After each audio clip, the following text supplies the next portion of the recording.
the nation state as the dominant and defining institution of our time may be on its way out with the emergence of Bitcoin. If a government can print its own money, why do we have taxes? You got to keep them right there where you've sucked just enough blood out of that body that they can't rise. Don't want the parasite to kill the host, right? Government is like domesticating humans in a way, right? People become docile, become complacent. It's a hard thing to hear because we don't want to think of ourselves as animals. If you're caught in the consensual dream that is cyberspace, how do you pinch yourself? What is the Second Amendment you have in the cyberspatial realm? If you want to fire an ad off my way, you got to zap me some sats. When you make it costly for people to do things, they change how they act.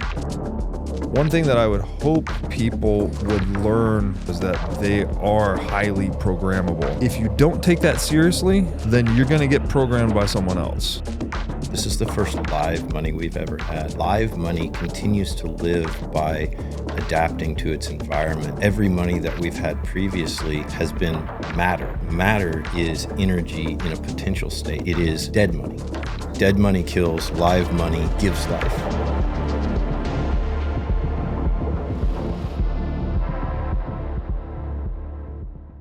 Towards the end of our conversation yesterday, we were talking about Lowery's book still, SoftWar, which I'm holding here in my hands. And then towards the end of the book, he uses this geometric example of Gabriel's horn as a way to describe the relationship between Bitcoin's purchasing power and its money supply in a geometric way.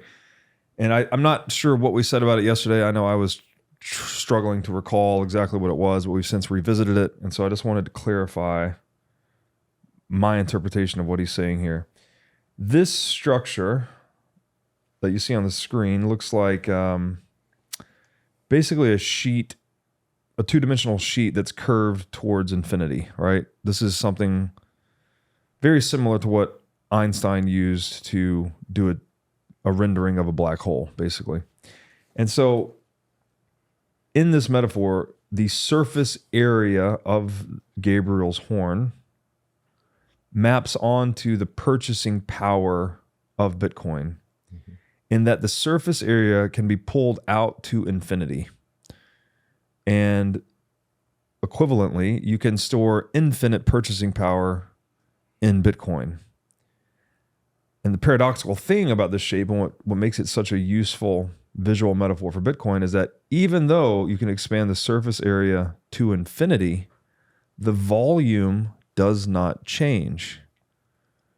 So the volume of Gabriel's horn is mapped onto the money supply of Bitcoin, right? Bitcoin's money supply of 21 million does not change no matter how much purchasing power is stored in it. This is not true for any other form of money. The more purchasing power you store in gold, the more incentive you create to mine gold. The more purchasing power you store in fiat currency, the more incentive you create to print more or counterfeit more fiat currency. So this abstraction, this geometric abstraction is like, it's fucking amazing he found this. It really is like the perfect shape to describe Bitcoin, or to visually metaphorize Bitcoin, let's say. And there is one example. Although this is an abstraction, there is one example where this occurs in physical reality. And I alluded to it at the beginning of this, but it is a black hole. Black holes do the same thing, right? They are the singularity in the fabric of space-time, and this is how Einstein himself drew it out. So, Bitcoin is an economic singularity in the same way a black hole is a spatio-temporal singularity, and I think that's why this geometric metaphor is so fitting. I think yesterday we may have mentioned Bitcoin as unity of opposites. I would also say this is another case of that, where you are uniting zero and infinity, right? There's infinite purchasing power, or surface area, can be contained in a 0% change or perfectly finite money supply or volume. So I know that's super abstract, but really interesting. I'll read one excerpt here, and this is directly from the book. We're going to be reading some excerpts today. Lowery wrote, "This means the choice to describe bit power, which is another name for Bitcoin, produced by the Bitcoin protocol is an ordinary object like a coin, could just be as accurately described as an equally partitioned as equally partitioned segments of surface area on Gabriel's horn. Why do this? Because it highlights the protocol's paradoxically logical, complex, emergent properties. So in all of this struggle we engage in trying to describe Bitcoin with the right words, I think he just found the definitively right geometric shape, which makes it really interesting. Yeah, and this, as abstract as it seems, it also drives home viscerally some of the real world qualities of Bitcoin. Obviously, each one of these squares representing both value that can scale infinitely. Each one of these coins is stretched out as you get to that event horizon. The surface area increases the value of the coin, the amount of energy it represents. And so we see a definitive first mover advantage. If you have coins earlier on, they're stretched out. And we see like that is one of the reasons that Lowery is so emotional and excitedly expounding this thesis, is because nation states that get on at the beginning here are in that stretched out surface area phase. And so, yeah, this very abstract, very excellent. It hits it at a high level, but it also reminds us of the practical and very immediate implications of adopting or not adopting Bitcoin. Yeah, the huge incentive pressure to be a first mover, the first mover advantage, because you're closer to the edge of the horn, basically further away from the point. Yep. And as more purchasing power is put into the system, that benefits early adopters disproportionately. He also has this thing where he's showing that the last 10% of the horn is still under construction, which is, well, we're still mining Bitcoin until the year 2140. Only 90% roughly of the supply has been issued, and there's about 10% of the supply remaining. I think by the year, I think it's in 10 years, 2035, 99% of the Bitcoin supply will have been issued, and we'll spend the last 105 years of Bitcoin mining competing to issue that last 1%. So there's another, again, the advantage of being first here to the game is it's massive, and that's what spurs and drives Bitcoin adoption. It's such a beautiful metaphor too, because if you look at it and the structure, and you imagine that part of it being pulled, stretched out for the entirety of infinity, and you see how it comes down asymptotically, that perfectly imitates the issuance of Bitcoin, right? The halving. And we're constantly decreasing the amount every 4 years that is issued. And just as an aside, obviously this is such a beautiful metaphor for it, and it also perfectly explains why Bitcoin is so hard to understand, because who understands black holes, right? Exactly. They don't follow the things that we know to be true about physics, which are the way that we define the world. Yes. So it's no wonder that this is such a difficult concept to understand, but Jason Lowery found it. Yeah, it reemphasizes that trope. I guess maybe Saylor said this originally, that all your models are broken kind of thing. So, well, here it is. Black holes break physical models, and Bitcoin breaks economic models. We didn't talk about this yesterday. I have had guests on the show that have been very influenced by Lowery's work, like G Money, and actually we titled the episode this, Bitcoin as Digital 1776. This is what the American Revolution was fought to escape the tyranny of, largely the Bank of England. You could also say just the tax authority of the state of England. And it's been suggested that Bitcoin is a peaceful version of that, kind of a bloodless digital 1776. And I think this is a quote you guys have from Lowery himself, right? I don't Yeah, he said this in some interview or another here, I believe. That digital 1770, Bitcoin is digital 1776, but the revolution has already occurred, and those in power don't yet realize it. Right. I would argue that the digital 1776 was the inflection point when everyone realized what had happened, but the actual revolution occurred when people left the shores and they put an ocean between, and that ocean was the opting out of the system, that ocean was going into Bitcoin, where you cannot be touched by fiat. That separated them from power. And when they did that, I'm sure that the people escaping England and Europe and all these places, I'm sure they realized what they were doing, or at least had some idea, because they suffered under it as sailor. You have a need to know. They were the ones that needed to know the value of crossing that ocean, crossing that divide. But those that way they were leaving, their oppressors, had no idea. And the revolution had already occurred. 1776 was just the finalization of it. And perhaps the strategic Bitcoin reserve is the finalization of the revolution. That is the exit of fiat, the exit of the matrix, and moving on. We really thought that this would be something really in line with what you talk about a lot, which is this freedom maximalization and the self-reliance and individual ability to take care of oneself. Yeah, falling in that structure.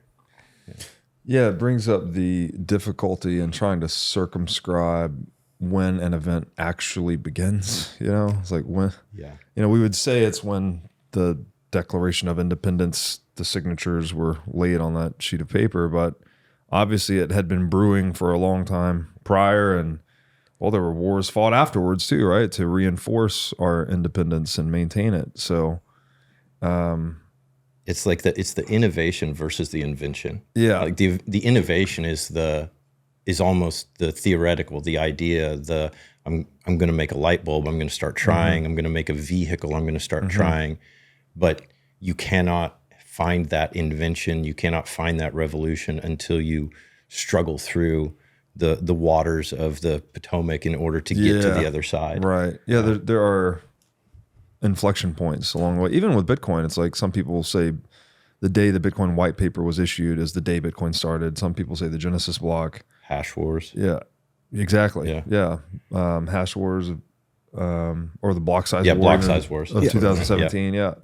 So it's like, hard to draw the line, I guess. I'll read this. Can I say something on that too? Yeah, because one thing that does specifically draw back to the thesis in the thesis, Lowery compares Bitcoin's adoption to a Trojan horse, which also obscures the moment when an event is going to become a revolution, right? Until adoption begins as this economic phenomena. Here is peer-to-peer electronic cash.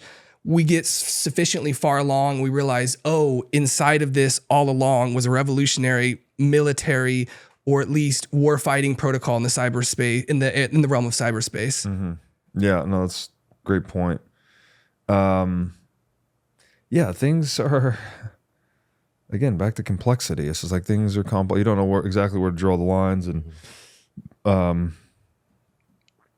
so I'll read this quote from Lowery, and we're going to be reading some excerpts from the book today. And I think we didn't do that yesterday, but this is probably the best way to really get a taste for why this book is so good. I mean, just go straight to the source and you get a sense of both his writing style, which is kind of paradoxically dense and lucid at the same time. So it's very informative, but it's also a lot to chew on, yet it's easy to read. So I don't know. I think he's a very, very skilled guy.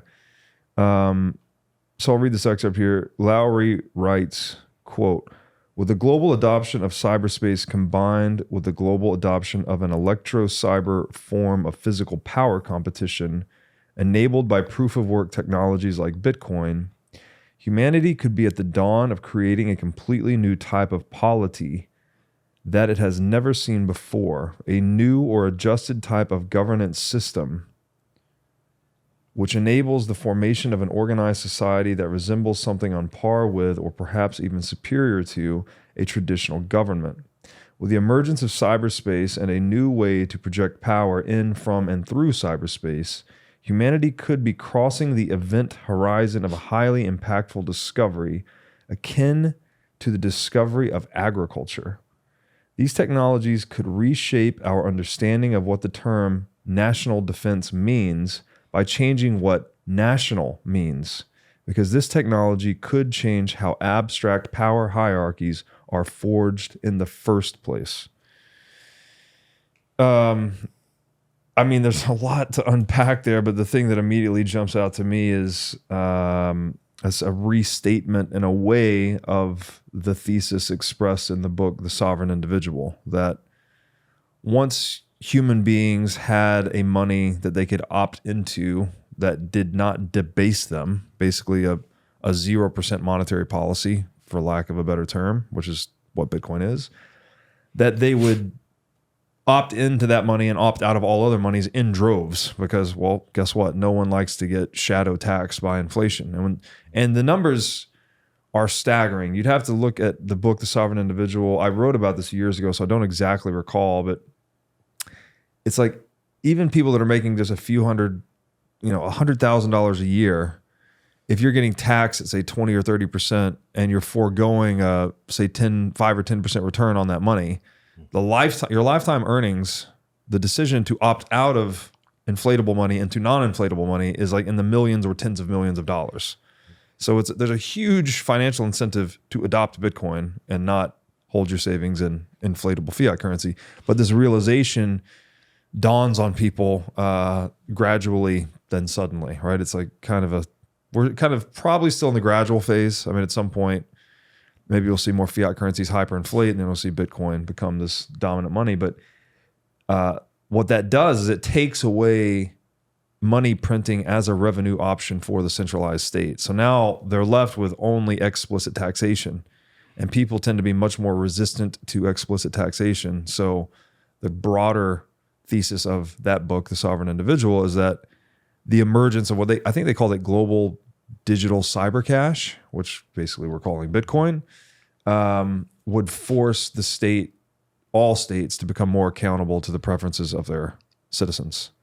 And I think that's kind of what he's getting at here, is like we may be eclipsing the nation state era. Like the nation state as the dominant and defining institution of our time may be on its way out with the emergence of Bitcoin. Yeah, absolutely. And I think that brings it back to a Bitcoin as a digital 1776, but the revolution is conceptual. And now the idea everywhere. of nation is changing to bring back the importance of the sovereign individual. This nation is now, who knows what it is, but the sovereign individual is forefront in what that's going to be. And so it's very powerful that somebody who's a military theorist has the foresight to see that the next revolution may be something on par with like the development of individuality and the Enlightenment or something like that, but it's conceptual in nature and going back to sovereignty for the individual. Yeah.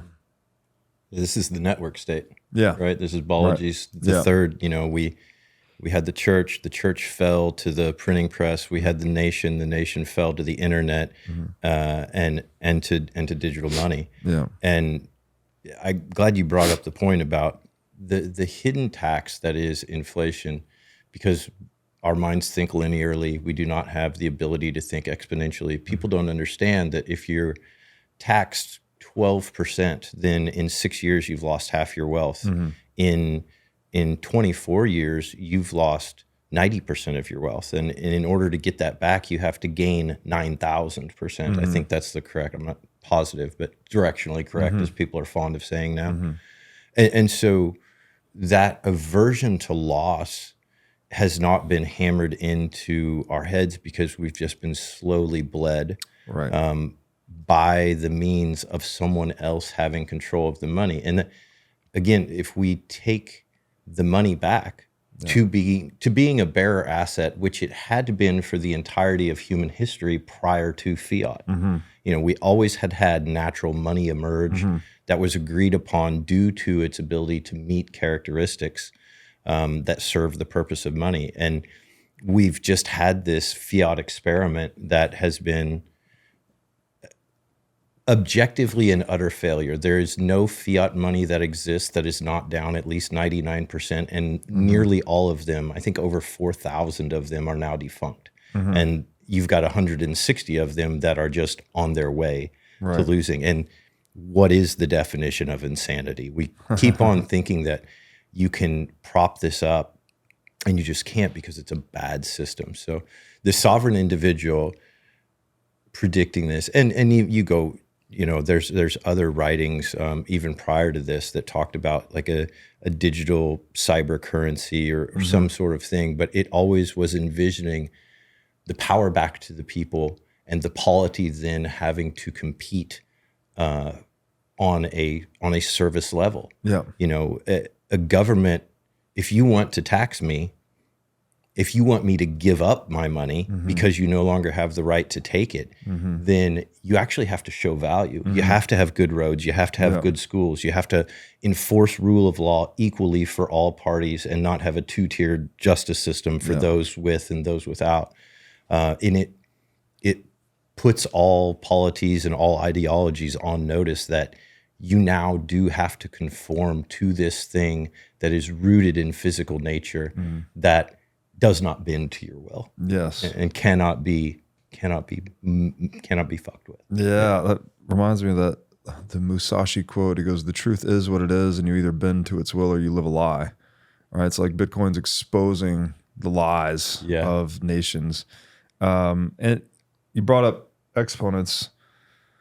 I think it's E.O. Wilson. It's one of the most important quotes for every mental model that I can think of. He says, the greatest inability of the human race is our inability. The greatest inability of the human race is our ability to understand the exponential function. Like we're not hardwired for it, basically, right? Like compound interest is the eighth wonder of the world. Einstein, compound interest is the eighth wonder of the world. And to your further point, there's another mathematical shortcoming, I think, of a lot of people.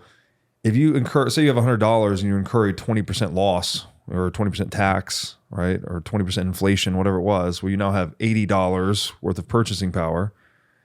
You don't need 20% to get back to even money. You need a 25% gain to get back to even money, right? So you need 20 on 80 is 25%. You need a 25% gain. So like people often, they fail to understand and that, it keeps right? You and it compounds on itself. You lose 50%, then you need 100% to get back. If you lose 75%, you need... And if you use it year over year, it's a compounding effect. So you get this exponential effect that you just can't understand, basically. And there's a line in The Sovereign Individual where it says something like, nations have become accustomed to milking their citizens as if they were cows. And it said in the digital age or the cyber age, whatever they called it, that these cows would grow wings, basically. That people could just, like we said yesterday, right? Like that. Bitcoin lets you vote with your feet in a way that's much louder and higher signal than without, right? It's not just that you're taking your time, talents, and family out of the country. It's that you're taking your time, talents, family, and all your purchasing power out of the country that mistreats you. So all of a sudden, nations are forced into this free market-ish paradigm, right? They actually have to render useful services to their citizens and pay attention to what they want. And they can only tax them in a way that's explicit and visible. They can't, print money and then blame someone else, blame the capitalists for increasing their prices, as we do today, by the way. Joe Biden was on a Super Bowl commercial not long ago blaming ice cream producers for increasing ice cream prices. And that one always boggles my mind. I'm like, the fact that this fucking guy gets away with this is a testament to how ignorant people are about money. And that, again, Bitcoin sort of is fixing that too, right? It's just, it's amazing. It's a really very simple question. I mean, it's such a simple question, but if a government can print its own money, why do we have taxes? Yeah. Right? And what is it? It is nothing more than a form of control. It's nothing more than a facade, a way to suppress people's ability to feel the true pain, and thus be able to rise up against it. There is that. You have to be able to. You have to keep people in that sweet spot where if you hurt them too much, they rise up. Right. But you got to keep them right there where you've sucked just enough blood out of that body that they can't rise. Don't want the parasite to kill the host. Right? Exactly. Yeah. The farm at Okefenokee is a revolutionary new regenerative agricultural community. It features an 8,000 tree olive orchard, which they use to make their own olive oil, as well as a very large pecan orchard. All the animals on the farm are heritage animals, with some varieties over 100 years old and others thousands of years old. Fresh eggs are produced daily by the farm's chickens. Also, there are over 1,000 beehives that pollinate the over 200 heirloom fruits and vegetables and provide honey to all the residents. The farm makes its own molasses, unrefined sugar, herbs, and spices. The farm also features an herbal apothecary and a commercial kitchen. These are just a few reasons why the farm is the healthiest place on earth. To learn more about the healthiest place on earth, go to okefarm.com and use discount code BREEDLOVE for $21,000 off custom cabin pricing. Again, to learn more about the farm at Okefenokee, go to okefarm.com and be sure to tell them I sent you. Forget multivitamins and other supplements. Animal organs are the most nutrient-dense foods on the planet.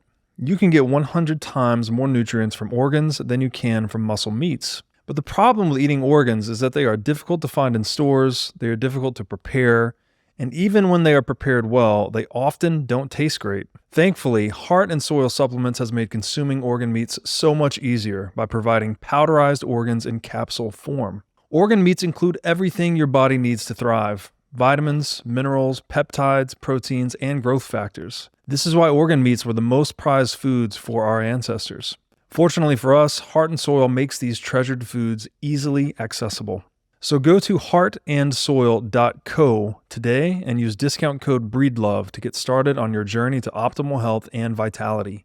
Again, that's heartandsoil.co, discount code BREEDLOVE.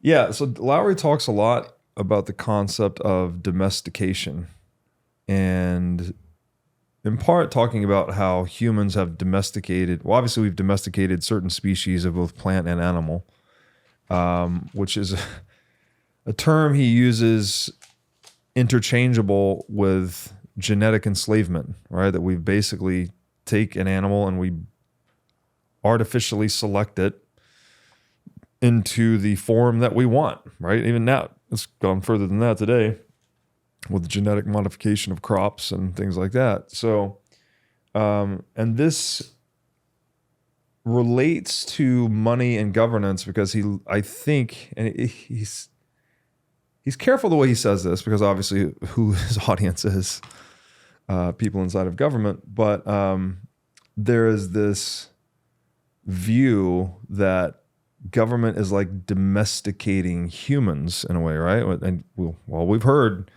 states described as tax farms, right? Where taxpayers are the crop, our labor and purchasing power is being harvested. I think that's a pretty accurate description.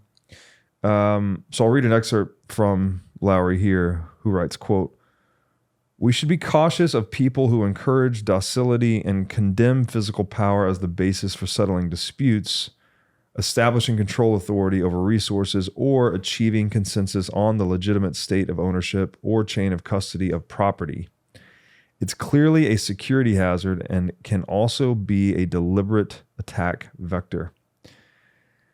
And the example that came up for me here is just gun control, right? The hypocrisy of gun control, the monopoly on violence, saying, hey, guns are illegal. You don't need guns. We will protect you. That is domestication / enslavement, right? If you are the group that has the physical power projection capacity and you're telling another group, hey, they don't need it, you'll do it for them. That gets you into that asymmetric situation we described where, well, one has guns, one doesn't, and whoever has the guns tends to exploit that advantage. I thought that was just a really good example of, it's kind of like the state showing its true colors. Like it actually does intend to domesticate people and harvest them, basically harvest their labor. Yeah, and that's an excellent concrete example. And even to back up and put it like in the general theoretical framework of Lowery's theory, just taking a big step back, the domestication occurs when you have a dominance hierarchy, but you're no longer using power projection to determine who gets the resources, the feeding and breeding rights. So you begin to select for things that do not indicate fitness for survival in the long run. You select for non-meritocratic things like nepotism, family relations, you like somebody else, this other person's willing to kowtow to you. Right. Yeah. And when you get people then to enter into your abstract power hierarchy, you say, give up your ability to defend yourself. We'll do it for you. We don't need those guns. We'll manage all of that. It's all fine. And when you do that, people become docile, become complacent. It's a hard thing to hear because we don't want to think of ourselves as animals, think that we have that responsibility to continually be responsible for our own defense. But this is this thesis is based in evolutionary thought, and, see yourself on that continuum with animals competing for resources and the way that they decide resource allocation and the way that we do. And you begin to see that, maybe it's not so great to give up, what is it? Security for freedom, something, or freedom for security rather. Right. Do you mind? No, go ahead. Well, I was going to say, to your point about the hypocrisy of the government saying that you don't need guns. My old man's fond of saying, when you outlaw guns, only the outlaws will have guns. Right. That's great. Yeah. But what this makes me think of is what has arisen in the public consciousness over the last decade, which is this attack on toxic masculinity and effectively shaming men for being men. Now, obviously, there's examples of people that were horrible human beings that did have some righteousness thrown their way, but it reminds me of the way that Jordan Peterson defined the line in the Bible of the meek shall inherit the earth. And he said, if you go back into the original text, what it actually says, and you really take it in, it does not say that the meek shall inherit the earth. It says something more akin to that you shall become a monster, and then you must tame that monster, because if you have no power, there's no virtue in not displaying power. Right. You're just weak. Yeah. Right. The virtue is in having the power and exercising restraint over that power. And the last thing that this makes me think of, one of my favorite songwriters, this guy named Todd Snyder, and he has this throwaway song where it's just a whole bunch of lines that you write down. The very last one is, if worms had daggers, birds wouldn't fuck with them. And that's kind of, you would talk about governments and nations as being tax farms. Yeah. And why are they? Yeah. It's because we don't have daggers. But now we have this dagger that is instantiated in code, immutable, and cannot be changed, and it's harnessed to the physical world. Yes. And there's a cost. Yes. Yeah.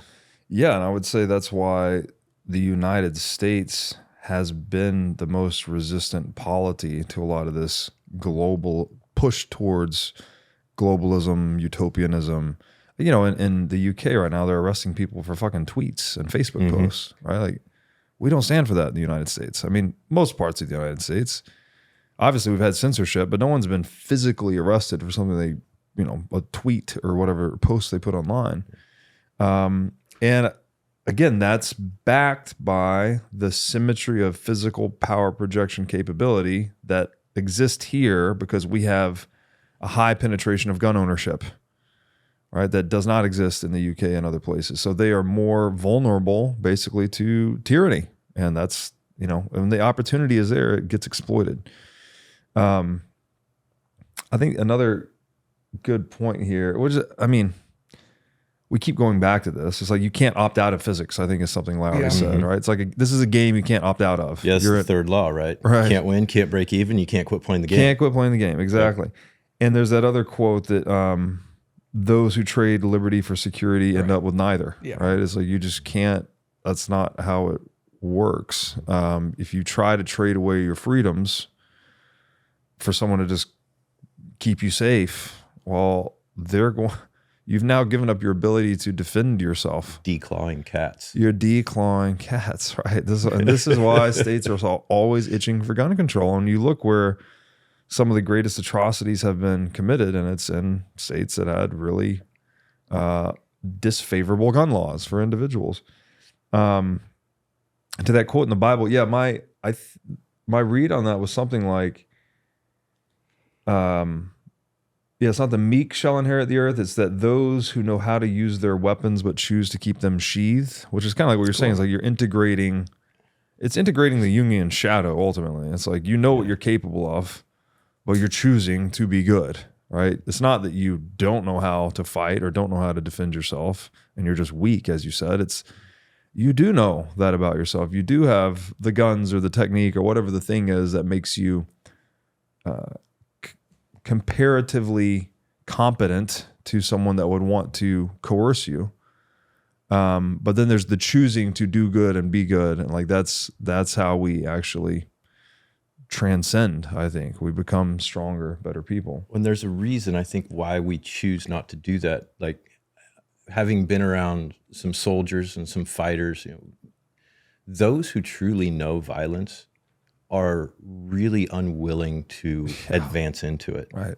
They know the cost, the risk. Yeah. Which is why Congress and people in positions of leadership with the ability to send sons and daughters to die into war who have never experienced that, they can do it so without second thought. Yeah. And then you go sit next to a guy. My sister's husband used to be he was the captain of the Army's MMA team, and then he became a special forces soldier. And you sit next to him, and he's the most dangerous person I know, but he's the chillest guy. Calm, yeah. Like and that's so consistent among fighters and killer, is that they know they have that ability, but they also know that there is a cost even to them. And it goes back to what Jason was talking about with the theory of mind, which is that if you know that you can impart violence, one of the things that comes with that is the ability to envision exactly what that violence will do to somebody, and you distill that in your own mind, and it hurts, right? And people suffer from that. So, And I would just add to that so being close to violence in that sense, knowing it as a trade, it helps a person resist their own self-domestication, having the ability to use arms, to MMA, the ability to do your own self-defense, to even have participated perhaps in a war. Those types of things help a person not be self-domesticated. Lowery mentions another one in the thesis: go outside and look at the stars, see where you are in the universe, and know that you are responsible for yourself. And be in nature, essentially, is be close to violence maybe, but also be in nature and see what nature is about. Yeah, contending with entropy, right? Like, that's what we are here to do. And if we try to abdicate that responsibility, then it just opens us up to attack, basically, right? I don't want to deal with it. Let someone else deal with it. Well, now you're now in a trust game, right? You have to trust your protector not to exploit you. You've opened up an asymmetry, and that can be used to exploit you. Domestication, though, it's a tricky one, right? Because I think this next excerpt captures it well. Because it's not linear. It's not one way, actually. The domesticator and the domesticatee become entangled. So Lowery writes, quote, "In the process of domesticating and entrapping animals, sapiens domesticated and entrapped themselves. And now they are incapable of knowing how utterly unhappy they are, because they have never seen, known, or experienced anything except the inside of their agrarian cage." So there's like all things in reality, there are feedback loops. You were given the example of the baby. I think that was on yesterday's recording. And then one of you guys said something about the corn and the farmer. No, that was Michael Pollan's example he gave in the book, The Omnivore's Dilemma. And in fact, Lowery, in an interview, might have been with you, Robert, he noted that if you want to see who is the predator, the apex predator, if you're an alien and you go to another planet, want to see who the apex predator is, see who has other species as their domesticated pets, see who has used domestication as a predatory strategy. And one kind of an interesting way to look at it from Pollan's angle is, well, if an alien came to Earth and saw our endless fields of corn and the way we tend to them and just weighed biomass, what is the most biomass here? You might say that corn is the master. And we, having entered the agrarian stage of evolution, moved on from hunting and gathering to a settled agrarian people, we talked about this before too. We're domesticated in the very literal etymological sense. We've accepted a domicile, a home, a fixed place where we now have to centralize our resources And the grain dump is now a thing that we have to protect, in that an abstract power-based hierarchy can be constructed to allocate those resources to other people. Yeah. It's not you go out hunting and gathering with a close connection of people, you kill something and you share it in a very egalitarian manner. Rather, we being agrarian people, we concentrate our resource through specialized labor. We become domesticated, stuck to a piece of earth, and a centralized apparatus develops to distribute that out. Yeah. Yeah. That is the genesis of government, actually, right? Is once we become an agrarian society, we start generating an economic surplus. Mm-hmm. All of a sudden we have something to protect, right? We have silos of grain or whatever the thing may be. You have to protect that from plunder, right? You have to secure the borders. That's the genesis of government. That's where it originally comes from. So there is kind of a free market function to it, I suppose. But then the conundrum we've always been in is, how do you protect yourself from the protectors, right? If they choose to use their armaments that they're securing the border with to turn around and go and plunder your goods or purchasing power from people working inside the borders, well, what recourse do people inside the borders have, right? And we've had, obviously we've experimented with a number of things, you know, rule of law and civil liberties and all these things, but at the end of the day, I don't think we've solved it yet. And now Bitcoin does change that calculus. Like, people can put their purchasing power on something that even the protectors would have a hard time expropriating. So Yeah. That which seeks to protect you is that from which you need protection. exactly. You know, if the government does it, they call it protection. If the mob does it, they call it extortion. Exactly. But it's it's the same scam. Yes. Yes. Right. And oftentimes Yeah. the mob does it for a little more efficient rate. Yes. You know? Yeah. Because there's more competition. Right. Yeah. Yeah. You know, and like Lowery does go into this when he's asked about, you know, what is a private militia that beats the military that takes over it's the new government, right? It's just the guy that It's a gang, they now have the monopoly on violence. And I lived in Colombia for a while in a cartel controlled area, and you know, they serve as the government. They go around and they, in times of need, they hand out water and food and supplies. And in times of crisis, they protect. And you just don't go down that road after dark, and you stay out of their way. And this, of course, this is not a vote to or from, but we do, I think, need to pull the veil off of our eyes and acknowledge that a cartel is simply a non-recognized government. Yeah. You know, That's exactly and they right. serve that purpose That's all exactly across the right. world. Yeah. Yeah. And then when the mafia comes to the local shop and demands protection money, and they're like, well, protection from what? And it's, well, protection from what I'll do to you if you don't give me money. Right? Exactly. So yeah, it's like the world's complex, right? We do need physical protection, clearly. Anytime you have something to protect, well, you got to protect it. But you don't have to outsource the protection. We've been domesticated into that belief, right? Well, just pay your taxes and just serve your country and don't ask any questions. And like there is a psychological operation ongoing to substantiate and justify centralized governance, but it's not the only model, right? You could just have these decentralized gangs running around that you're paying. And look, there's all kinds of trade-offs too. I'm not saying that's a better way to do it, but I guess the Bitcoiner argument would be that it lowers the cost of protecting your private property. Therefore, it makes these protection rackets, whether they are gangs or governments, it lowers the relevance of them, right? You're not as dependent on them to protect your property. You can instead rely on this decentralized Bitcoin network. Yeah, and lowers the relevance, I think, is a good way to put it. Lowery says constrain. When you have an abstract power-based hierarchy, it's not that you maybe don't need a hierarchy and that you don't need a rule set. You just need a way to constrain its operation that is not the rule set designed by that hierarchy, which was where something like a decentralized currency not controlled by anybody provides a hard constraint on any hierarchy, any abstract power-based hierarchy that would attempt to change the rules. Yeah, just like the checks and balances in the original founding of the United States. As a constitutional republic, those checks and balances are what Lowery would probably describe as constraints, basically, right? Constraining control actions, I think, is the term he often uses. And so, yeah, you need a way to protect yourself from the protector, basically, as you said earlier. And Bitcoin's a more economically efficient way of doing that. It's another aperture through which to understand the importance of Bitcoin.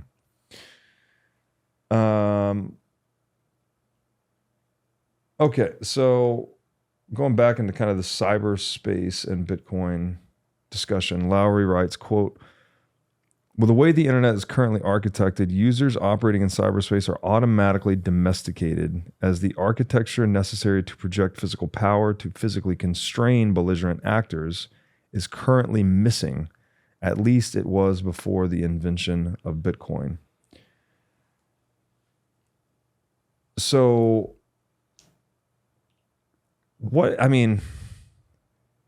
this term domestication, there's a bit of a self-domestication that's occurring as well. What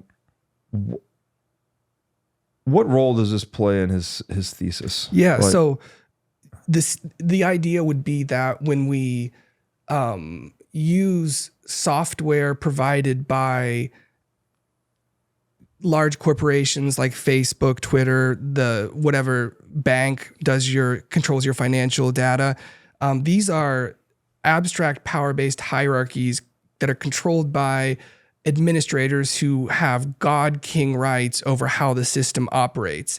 You essentially then say to the admin, to the software provider, well, you're powerless. You're not defending your digital resources. You're outsourcing all of that to the software provider. You're already domesticated because you've given up any power projection. And that makes sense kind of before Bitcoin, because how do you project power into the virtual realm? How do you project real physical power in such a way that you can resist domestication? What is the Second Amendment you have in the cyberspatial realm? What is the gun, so to speak?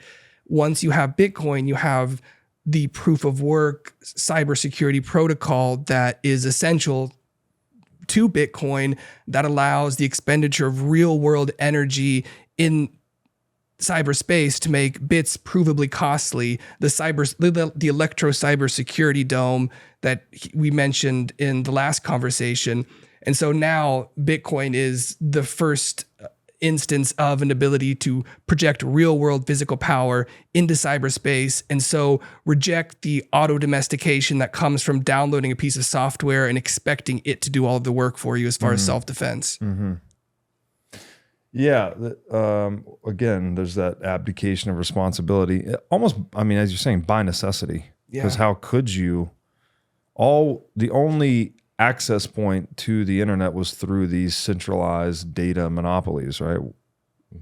Whether that was AOL or, even internet service providers, now social media companies, et cetera. And there's no rooting in physical reality, I guess, at least for the user. There are obviously physical servers, but the user can't express their preferences with any type of physical oomph, basically. But Bitcoin allows us to do that, essentially. And so that it changes the nature of the relationship between users of these applications and the providers of these applications. It's not just that you can't express your preferences, it's that the cost of someone to attempt to manipulate your preferences is effectively zero and continuous forever. Right. In that, this is just kind of a thought experiment I had, which is if I had control of a couple $100 million worth of ad money and I wanted to affect a revolution, maybe I wanted an assassination, what would I do? I would just simply break down all the profiles, look at the ones that are most psychologically apt to flip, and then just spam them with things that would flip them. And maybe I start with 200,000 people, and all I need is one. Right? So it takes, you think about like the JFK assassination, you think about how many people had to actually be in play in that conspiracy theory for it to work out, to go from here to here to here to here to here. And there is somewhat of a paper trail, or at least a relational trail.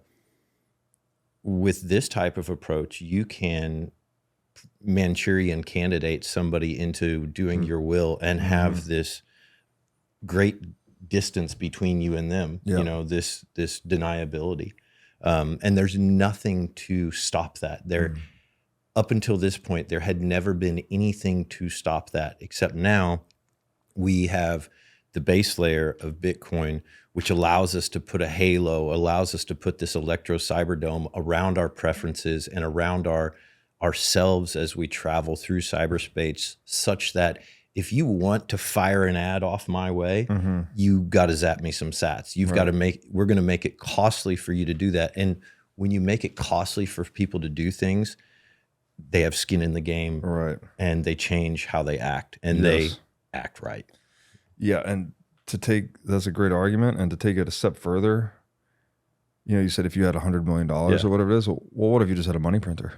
Exactly. Right. Then you don't even need to spend your own money. You can just pilfer the purchasing power from savers and then also engage in that social engineering. Or even cheaper than that. And this is the thing that has always been the inherent flaw of any sort of logic-based system with that sort of God King is that, Mark Zuckerberg has controlling power over 3.4 billion people. He can unseat a sitting president, but you know who has power over him? The people that can lean on him, call him up through a direct channel and say, do this or else. Yeah. And you don't need the money printer. You just need the threat. And so the administrator itself is that trusted third party, is that security hole through which anyone can get. When you do penetration testing, almost all the time, the fault is human. Sure. You can just manipulate somebody by changing, by pressuring them. Yeah, no, that's a great point. So it's like Bitcoin is kind of a two-pronged attack on that whole dynamic, right? Not only does it allow us to put this digital halo around data, but it's also defunding the money printer or removing the key man risk even. That these layers are not going to be centralized and therefore vulnerable to political attacks. And so, it just becomes a more self-organizing digital environment. And that is obviously a good thing for all participants involved. Have you ever wanted to start a business in the Bitcoin space? If so, then the Wolf Startup Accelerator could be for you. Wolf is the first startup accelerator dedicated exclusively to businesses developing in the Bitcoin Lightning Network. 4 times each year, Wolf brings teams from around the world to New York City to work with like-minded entrepreneurs, pushing the boundaries of what's possible with Bitcoin and Lightning. The program is designed to help early-stage companies achieve product-market fit, develop their brand, secure early-stage funding, and grow businesses that fuel the global adoption of Bitcoin. Go to wolfnyc.com to learn more or apply today. Again, that's Wolf, WOLFNYC.com. Would you rather have 1 Bitcoin today or 2 Bitcoin a few years from now? Bitcoin mining is a tried and true strategy for accumulating Bitcoin. Over a 2 to 4 year time frame, successful miners have consistently accumulated more Bitcoin than they otherwise would with a traditional dollar cost average strategy. Blockware's mining as a service enables you to start mining Bitcoin from your laptop. Blockware handles everything from securing the miners to sourcing low-cost power to configuring the mining pool. They do it all. Plus, with Blockware's one-of-a-kind mining marketplace, you can buy and sell live Bitcoin miners with just a few strokes of the keyboard. In this marketplace, buyers get to purchase live machines at vetted facilities, enabling them to mine with zero lead time. And sellers get the opportunity to liquidate their machines and hosting contracts at will. This means you can mine Bitcoin with zero long-term commitment and high liquidity on your mining rigs. Blockware will even cover your miner's energy bill for the first week of each of your mining rigs when you sign up at mining.blockwaresolutions.com/breedlove. Again, that's 1 free week of Bitcoin mining at mining.blockwaresolutions.com/breedlove. I guess we're kind of already touching on this, but like, how is Bitcoin then? We've talked about domestication, self-domestication, and how there's like an entanglement between the domesticator and the domesticatee. How does Bitcoin help us break free of this domestication? There are those explicit ways in which it changes our interaction with cyberspace, makes it provably costly to protect us from malicious control signals, like Lucas is mentioning, the types of attempts at social engineering. And there's also that electric cyber dome that helps protect our digital resources, our financial data, our health data. I think there's even a more grounded reason, though. It gives you, the protection is yours and your responsibility. You have to, not your keys, not your coins. You have to learn how to be sovereign with Bitcoin. You have to learn, okay, cybersecurity is now my responsibility. I can't outsource this to the software admin provider. What does it mean to do self-custody? What does it mean to have, cold storage, whatever types of, thing that you're considering doing? It's now your responsibility. And so once you charge a person with their own responsibility for their own self-defense, you begin to push them back towards, a need to develop their autonomy and self-sovereignty. You see this expressed so much in the lifestyle of Bitcoiners, is that you navigate the shitstorm that is fiat. You find your way out of that desert, and now you've found Bitcoin. And you're in this somewhat fugue state of realizing self-realization, becoming a self-actualized individual where if I can control my own money, I can control my own body, I can control my own thoughts, I can control my own actions, I can take responsibility for my environment. You go to a Bitcoin event and what do you see? Happy, healthy people who are bettering themselves and proving that not only can people change, but that when you put people in a natural state of self-responsibility, they happily absorb that responsibility. They don't want to deflect it. Right. But when you don't have the tech, this goes back to what Lowery says. A, technology does not negotiate, but B, that like no change has ever been made until one engineer does something that shifts the power structure. And when that happens, then you liberate so much human freedom and affluence and joy. Yeah. It's a beautiful thing to see how Bitcoin does help us break free from that domesticated status. You see people. When I found Bitcoin, I put all my ties in a box that says "Do not open or break in case of wedding or funeral." Right? They're like, because that's what that had always been the signal of. Yeah. Right. And so. Yeah, I saw a tweet from Russell O'Connor yesterday. He said he got rid of all his suits, and now he wants one. Yeah. Right. Right. Yeah. It's a whole by choice. By choice. Yeah. Right. He was throwing away these. Well, we talked about clothing yesterday as like symbolizing your position in the hierarchy, and when you're it's a what is the term where they call a business executive a suit, right? There's like metonymy. It's not metaphor. It's metonymy. Maybe I might be mispronouncing it. Anyways, it's like he had suits because he was domesticated in his own fiat life philosophy, and then when he got into the Bitcoin life philosophy, he discards all of them. But now in his own freedom, he wants a suit. So yeah, it's like it sounds like a subtle difference, but I think it's actually really profound. It's when it is a choice, right? Yeah. I mean, that's profound. You're deciding to happen to the world rather than let the world happen to you. Yeah, in that's a way, it. right? And so this self-domestication or domestication loop, Bitcoin does change it, at least. If you just think about, the agricultural age is maybe the easiest example. It's like, okay, well, we shifted from hunters and gatherers to agrarians, but that made us very dependent on the rhythms of agrarian life, right? Like, you got to get to bed at a certain time, wake up at a certain time, repeat certain actions.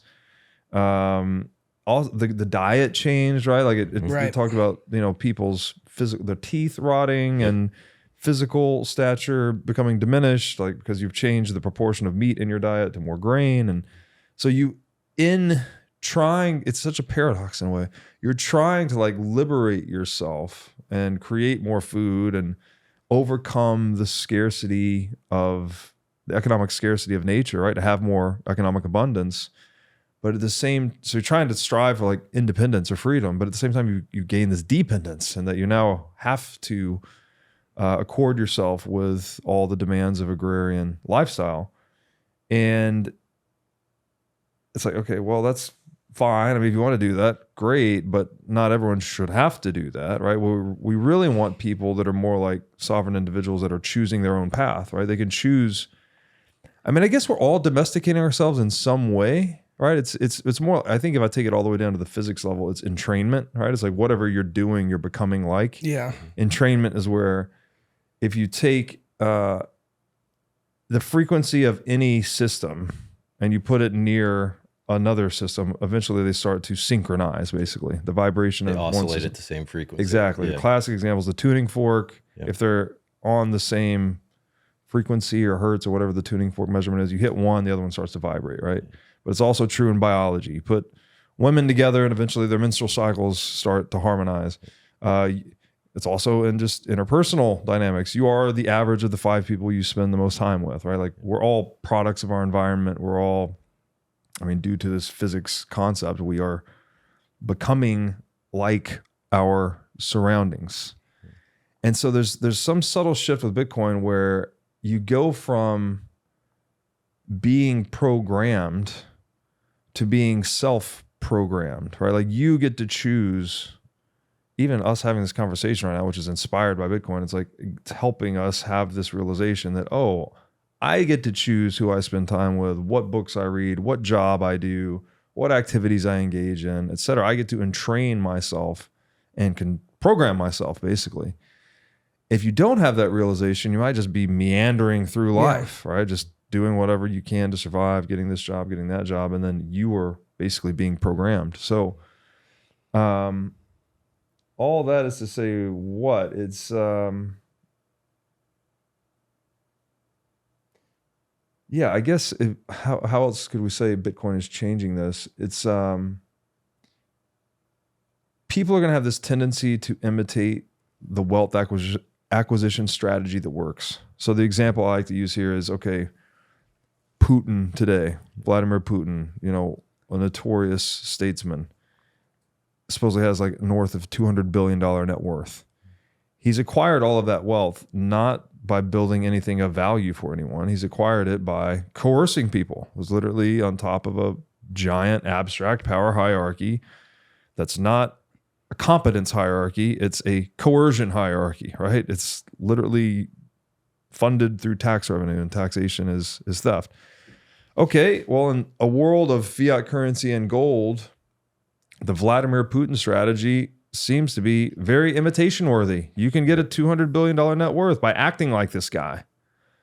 But in a world that's running on Bitcoin, this wealth acquisition strategy does not work as well. We would expect to see more entrepreneurs having the people that have created products and services that are better, faster, cheaper, and improving people's lives. We would expect them to have the $200 billion net worth. And so this changes the propagation of mimetic patterns or imitation-worthy patterns. So you would see more people imitating these hypothetical future entrepreneurs than you would imitating statesmen, because statecraft is becoming less profitable over time. And so I think, yeah, basically in that world, people are going to imitate successful entrepreneurs rather than imitating statesmen. So that means we're going to be more peaceful, prosperous, more moral even. Like it's hard to understate there's some continuity between like material incentives, wealth acquisition, and then imitation. And Bitcoin is changing the material incentive layer, which then changes the way we acquire wealth. I always say it's either making or taking. Taking is now much more expensive or less profitable, to say it that way. Making is therefore the preferred strategy. So people get rich engaging in making. So what does that mean? People start imitating that, and you get a lot more entrepreneurs and a lot less statesmen. Yeah, and it recenters us on an evolutionary track for the species as a whole that conduces to our systemic fitness. That's one of Lowery's underlying points, is when you have a hierarchy that domesticates everybody, you're not just subject to oppression from the people who exploit you at the top of the hierarchy, but also from some sort of existential risk, a comet that comes, changing weather patterns.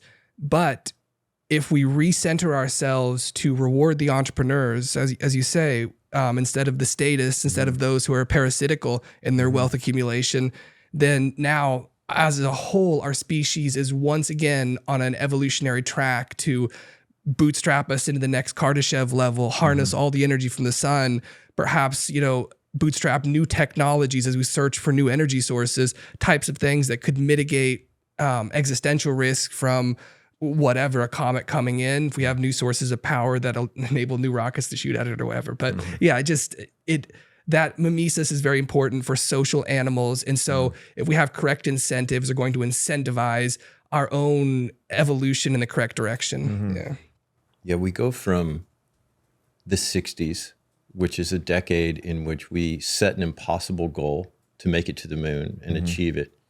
And then 71, we go off the gold standard and we enter this fiat nightmare, which, because of the rewards, and you correctly state that these rewards, because, I want to acquire the same wealth as someone who's at the top of the game, so I need to mimic what they're doing. What they're doing is not ethical, so I therefore need to be not ethical. Yes. And it draws these minds. And I look at the 70s and 80s and 90s as what happened is that because of the rewards in finance, all of these brilliant physicists, mathematicians, statisticians went into finance instead of advancing. Right. We haven't advanced physics, right? Yeah. And Eric Weinstein will pound on this, right? Yeah, We something haven't went off the gone track in the anywhere. early 70s. They never rooted in money, but yes, agreed completely. Yeah, it's so we just we lost all these brilliant minds to financial derivatives and money changer schemes, Right. And proof of that, like the largest market in the world, the Forex market, which set like $7 trillion a day of nothing but extracting value, Paper pushing. nothing, Non-productive. And so when you have fiat money, you adopt a fiat mindset, which is fiat ethics, and then you fight fiat wars. Yes. And you have to continue to fight those fiat wars in order to justify the fiat money. Yeah. And it becomes the self-licking ice cream cone. It's self-serving. It's the gluttonous monster that can feed itself. Yeah. So, that's wonderfully said, man. And that is the spiritual cancer that is fiat, right? And that's, you just summed it up really well. It's like what I've been trying to say on the show for so long is like you talk about money and people think, oh, you're talking about finance. It's like, no. It's like the interconnection of every layer of existence, right? Psychological, technological, geopolitical, and they're all swirling and interconnected with this money. And it's like, if you just poison the money, well, then you fuck everything. Yeah. It's a blood disease on the global human organism, basically. it rewards extraction, Yes. right? That's what finance is it's an extraction economy. It does not add. Right. It does not promote human abundance or affluence. It is nothing more than a legalized shitcoin casino, which is a taker's game. Yeah. And so, you end up continually promoting that. And we put on a pedestal and we praise the 2 or 3 that are at the top. And we don't consider all the, the huddled masses at the bottom that have just had their lifeblood and their energy sucked out of them. Even this is super, the hyper successful entrepreneurs like Elon Musk and Jeff Bezos, they have a lot of their success is attributable to either circumventing state tax or regulation or getting contracts, right? Like in the case of Musk, well, Amazon was a good way to circumvent state sales tax for a long time. So they could undercut their competitors in the retail space for the first 10 or 15 years because the state hadn't caught up to how do you exact sales tax for online sales. It took a while. So therefore, Amazon had this advantage. In the case of Musk, the SpaceX gets giant government contracts, right? Tesla had all these subsidies for electric cars. So even our entrepreneurs that we celebrate, like they're kind of pseudo entrepreneurs in a way, right? They've got one foot in both worlds to some extent. And we all do, right? We all live in the paradigm of statism, but what would a pure entrepreneur look like? Right? What would the guy subjected to no taxation and not deriving his revenues from theft or coercion, what would that look like? What would he or she be inventing? Yeah. That's what excites me about Bitcoin. Yeah, because you make a really good point about a figure like Musk. By necessity, they have to become a semi-political figure. What, you wouldn't think to get man to Mars, a way stop on that journey is to buy Twitter, to have like a propaganda arm or whatever, to recenter politics, to enable hopefully competence to be used as a criterion, and to eliminate regulation. So I mean, just make a really good point that what would an entrepreneur look like, and the entrepreneurs that we have, what would they be doing if they didn't have to redirect energy into politics, essentially? Absolutely. It's a dissipation of entrepreneurial energy. So you don't have to be engaged in the political process at all. And then you also have to presume he's even doing it for the right reasons. Like we think, Elon bought Twitter for freedom of speech. It's like, who knows what game he's playing, right? He could be, we don't know, basically. It's a waste of talent. Exactly. You know the comedian Mitch Hedberg? Yeah, of course. So he talks about, so if you're a successful comedian, what do they always want you to do? They want you to have a show, right? It's like, you're funny, can you write? He's like, that's saying to a chef, you're a great chef, can you farm? Yeah. This is a waste of my talent. Yes, I should not be doing this. I've seen Elon on Twitter directly address that and note that their contracts are a very small portion but yes, they do need that stuff to get started. However, one of the things that I thought was hilarious is that, so Bezos used to be a citizen of Washington State, right? Right. Washington State passed this thing called a billionaire's tax, which they projected something like $4.2 billion worth of tax revenue from. And Bezos goes, I think I'll move to Florida. And that was half. Yep. And so, he is, I think, this is what a beautiful example of vote with your feet. Absolutely. And just get the hell out. Yeah, and that is a vestige of the United States as a constitutional republic, that it had this decentralized structure for reasons like that. Yep. If this one state is mistreating you, well, then you got 49 other options. A sandbox, man. Yeah, we didn't have 49 to start, but other options basically. Yeah. And so the founding fathers were trying to inculcate this free market kind of paradigm at the governmental level, which Bitcoin takes to another level, right? It's like pushing it to an extreme in a way. This all sounds well and good, but I think there's something to be said for the fear that comes with this, right? That there is, we can beat up on statism all day, and there's a number of reasons to do so, but there is a certain level of stability or predictability that a hierarchy offers, even if it's tyrannical. Yeah. Right. The biblical examples, like the Israelites, right? When they escape Egypt, Moses leads them into the desert and they're wandering for 40 years. Well, a lot of them wanted to go back, right? They're like, fuck, we're out here in the middle of nowhere and there's all this entropy and unknown. And, they encountered all kinds of issues. They were going through the process of entraining themselves to a new situation outside of the predictability or stability of a hierarchy. And that's a painful process by definition. And so the world we're describing, I think there is going to be a certain level of unpredictability or fear. It doesn't have to be fear. Definitely unpredictability that comes with moving from one paradigm to another. But the process of that is necessary, because like at the end of that, Moses, after 40 years, he's saying like, okay, here's what you guys have been doing. You've had all these conflicts. Here's how you have resolved them. Here they are now written down. So here are the rules basically to go and construct a new hierarchy. And so that is a process of becoming, what are you saying? Freedom comes with a process of becoming undomesticated. Right? Like the pain of becoming undomesticated even. And then you get to re-choose how you're going to domesticate yourself again in this new hierarchy.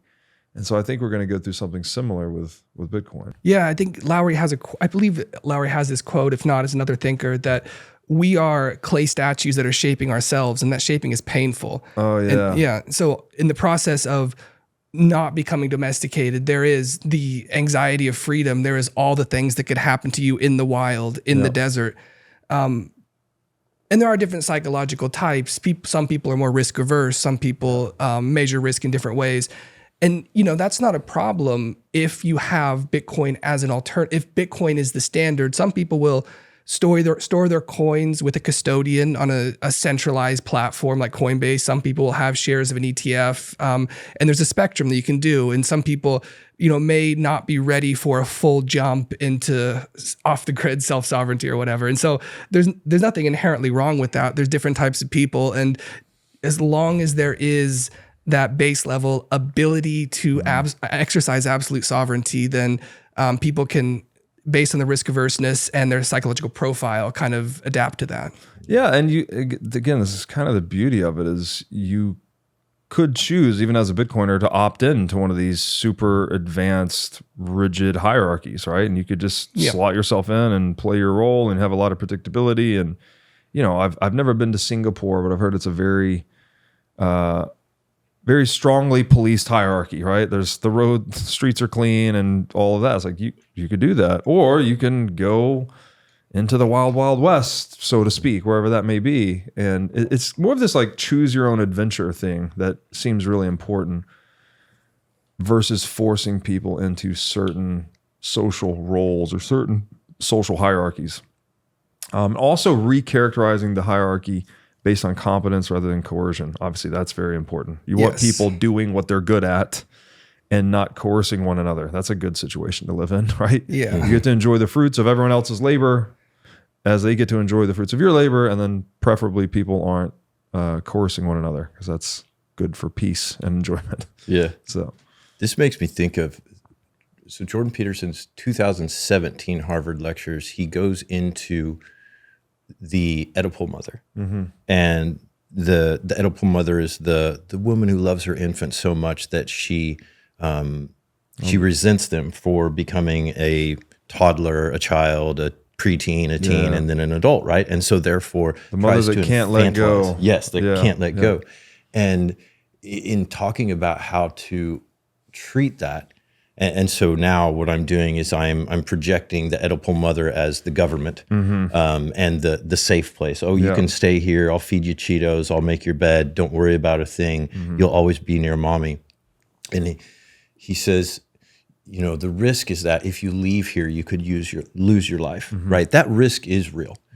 But the risk that occurs if you stay here is that you'll lose your soul. Yeah. And you should value your soul heavily, right? To not taint that. And if you never make a choice, you'll never know the truth.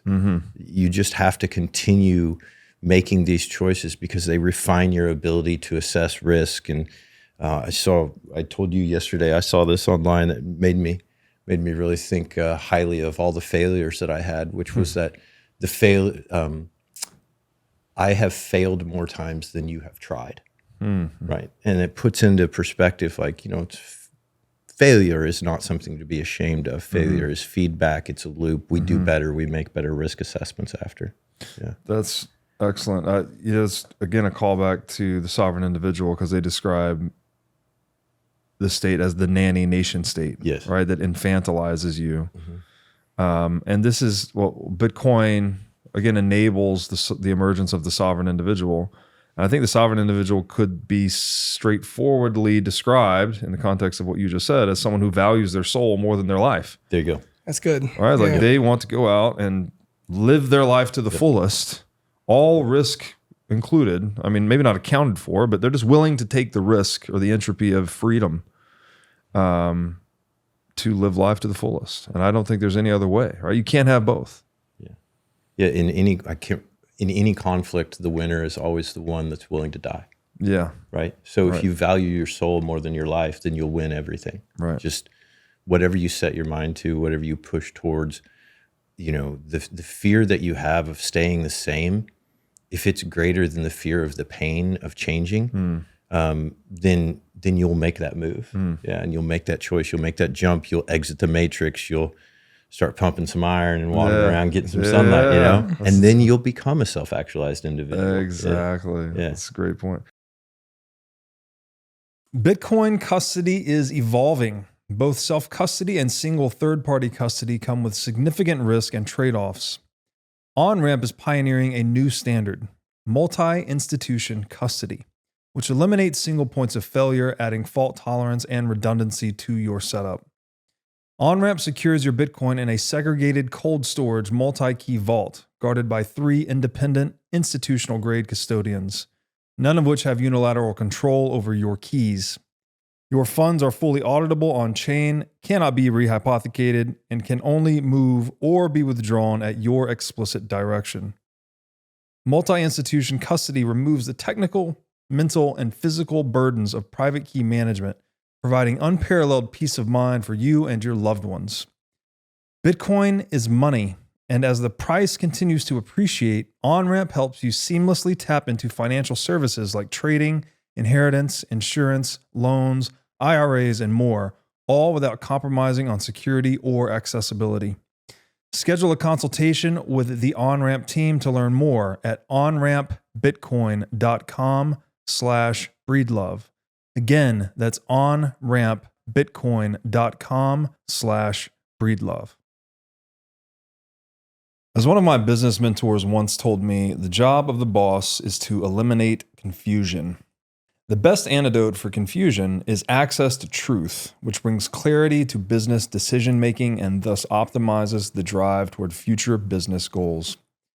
Over 41,000 businesses have future-proofed their business with NetSuite by Oracle, the #1 cloud ERP system, which brings accounting, financial management, inventory, HR into one fluid platform. With one unified business management suite, there's one source of truth, giving you the visibility and control you need to make decisions quickly and effectively. If I was still a CFO, NetSuite is undoubtedly the ERP system I would use in my business. Whether your company is earning millions or even hundreds of millions, NetSuite helps you respond to immediate challenges and seize your biggest opportunities. Speaking of opportunity, you can download the CFO's Guide to AI and Machine Learning at netsuite.com/whatismoney. This guide is packed with useful insights and is free for you at netsuite.com/whatismoney. Again, that's netsuite.com/whatismoney. Metacognition is an idea Lowery explores in his book. And he talks about how it can make us susceptible to abstract power. So I guess first, to try and define metacognition, I'll start with a quote from the book. Lowery writes, quote, "Sapiens are effectively trapped behind a neocortical cage, unable to interpret the world objectively for what it is without skewing it with imaginary meaning and symbolism. This makes it exceptionally difficult to know what real is," unquote. And he also gives a great example in the book, which is, you can practice anytime, anywhere. Basically, you just open a book, look at the letters and words, and try not to infer any meaning from them. Try to see them as just scribbles. Now, obviously, you can do this if the book's written in a language that you don't know, right? You open a book written in Chinese.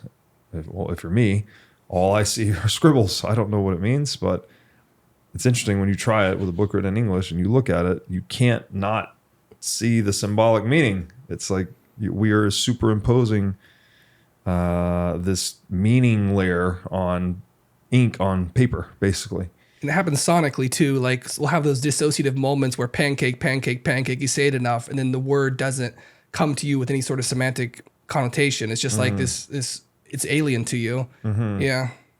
Oh, you're saying if you say the word enough, yeah, eventually you can denature it in some way. And I don't know if you ever had that experience, but sometimes you can't say a word without it already having its meaning pregnant in it. We hear the meaning with the word. Yeah. We can't separate abstract and the objective, like sonic signature of the word. They come together. Yeah. But sometimes that happens at moments of disassociation where a word, like, it doesn't hit you as a word. It's a set of sounds or something. Yeah. It's interesting. And yeah, he makes the point in the book that this is different than all other animals. Like, animals sort of see reality as it is, whereas we are always superimposing this symbolic overlay on it.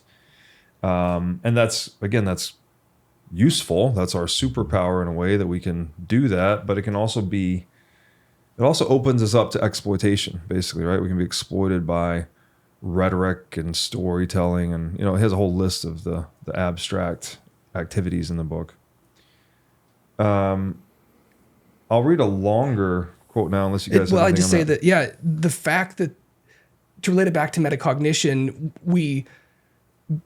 it's very difficult for us to separate the world outside from the ideas in our head. We construct hypotheses about the world in a form of patterns, then we see those patterns in the world, and there's this flooding out of our metaphors that we use to construct the world internally into the world, and we see them there. We see tree, we don't see the tree, we don't see the individual thing, we see our idea of tree, and that's the metacognitive kind of flaw or weakness that humans have. We don't have the ability to think about, we have the ability to think about thinking, we're just not always the best at it. Yeah, we often don't stop. Well, this is kind of like the what is money question, right?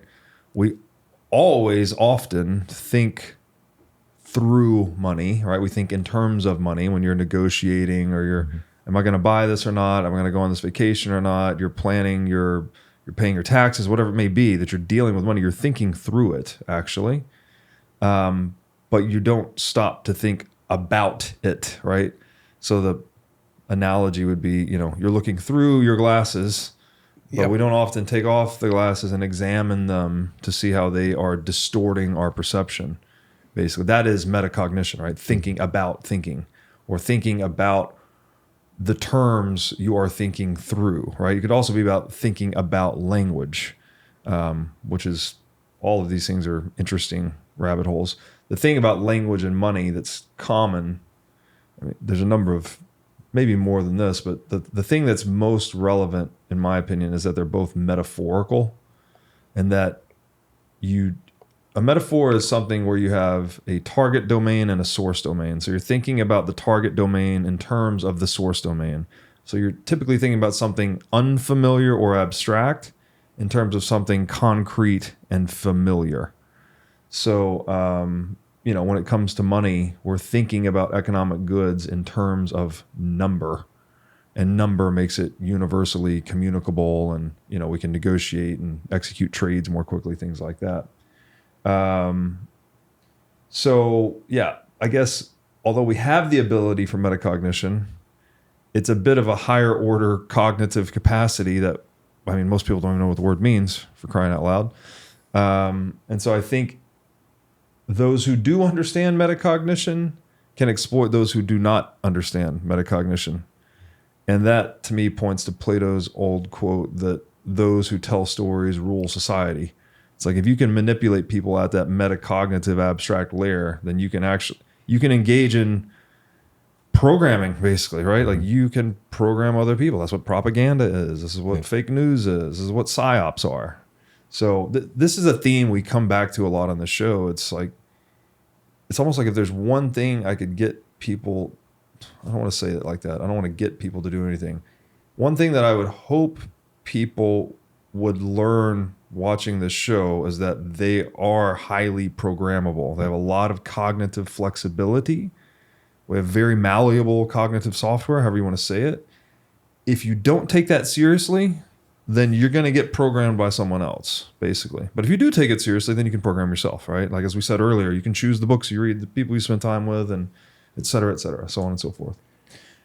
I'll jump into his next excerpt unless you guys have anything to add to that. I just wanted to say, so I was going to bring up exactly what you said about, once you recognize that you are being programmed, you then are liberated with the idea that you can program yourself. Exactly. And perception is something that you don't realize that you have until it changes, and you leave that behind, and you continually shed these new skins. You realize that I have been accepting the story that's been told to me, but now if I choose, I can be the hero of my own story. I can tell myself my own story.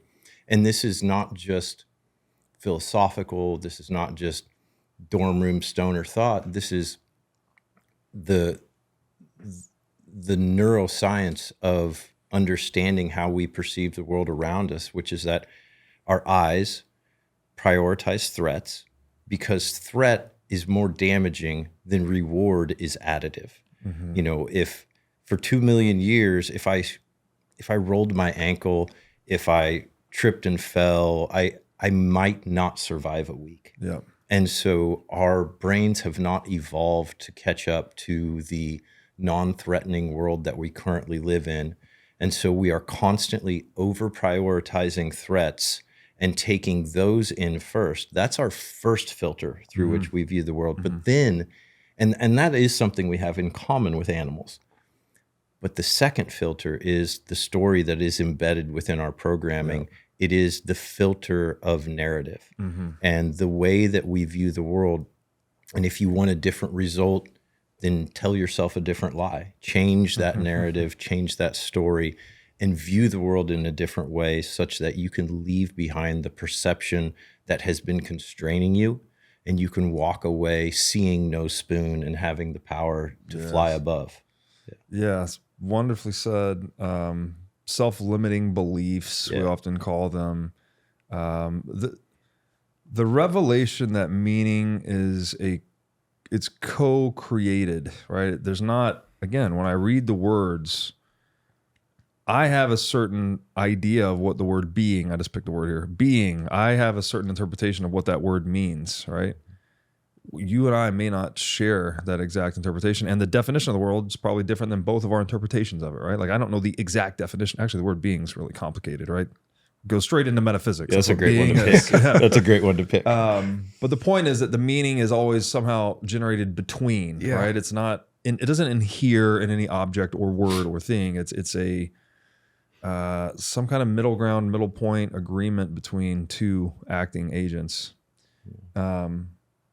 So yeah, it's difficult to think about because you are within the system that you're trying to observe, and you need to take that step outside of the system to get that neutral perspective on the system, but you kind of can't because you're always inside of language. If you're trying to do it with language, it's a little bit easier with money actually, because money, you don't have to think through money. We can think through just language. But I honestly think that's why the title to the show has been so successful, because it is a metacognitive question. And, therefore very philosophically tantalizing for people. So. It gets a little quantum. Yeah. It gets a little, I think about this thing, I change this thing changes that thing. Right. Two things together. Yes. Yeah. It's the deepest question. Yeah. And the realization that causality is not linear, right? That it's always cause, effect, but then effect changes cause changes effect, and so on and so forth. Yeah, and that you mentioned you can't think yourself outside of systems. And a point that Lowery makes, and that really I think enriches our understanding of abstract power hierarchies, is that they intentionally obfuscate our metacognitive thinking. Like he gives the example of, if you have a king, the king wants to project that he is powerful. And so part of that might be the metonymy of the crown for the king. You have the symbolic, we reduce him to that, this powerful symbol. That's the word I was looking for. Yeah, you used that earlier. I was like, that's the perfect word for that. The example he explicitly gives, though, is the king then has an enforcer class of knights. The knights do the king's will. People confuse the king as being powerful because they see the knight's power through him. And so these hierarchies we are within, we hypostatize. That's the word. It's a logical fallacy. Lowery uses it. We attribute misplaced concreteness to abstract things because the hierarchies we are within really are doing it intentionally in a certain sense. Yeah, it's a game ultimately, right? And we're all playing pretend with one another. And this is not childish. This is like adult, serious pretend play, right? And we arrange ourselves into hierarchies because, well, we can cooperate more efficiently. And ultimately, again, it grounds out in physical power. We can move more energy per unit time when we cooperate than when we don't. So the ability for abstract power enables greater projection of physical power.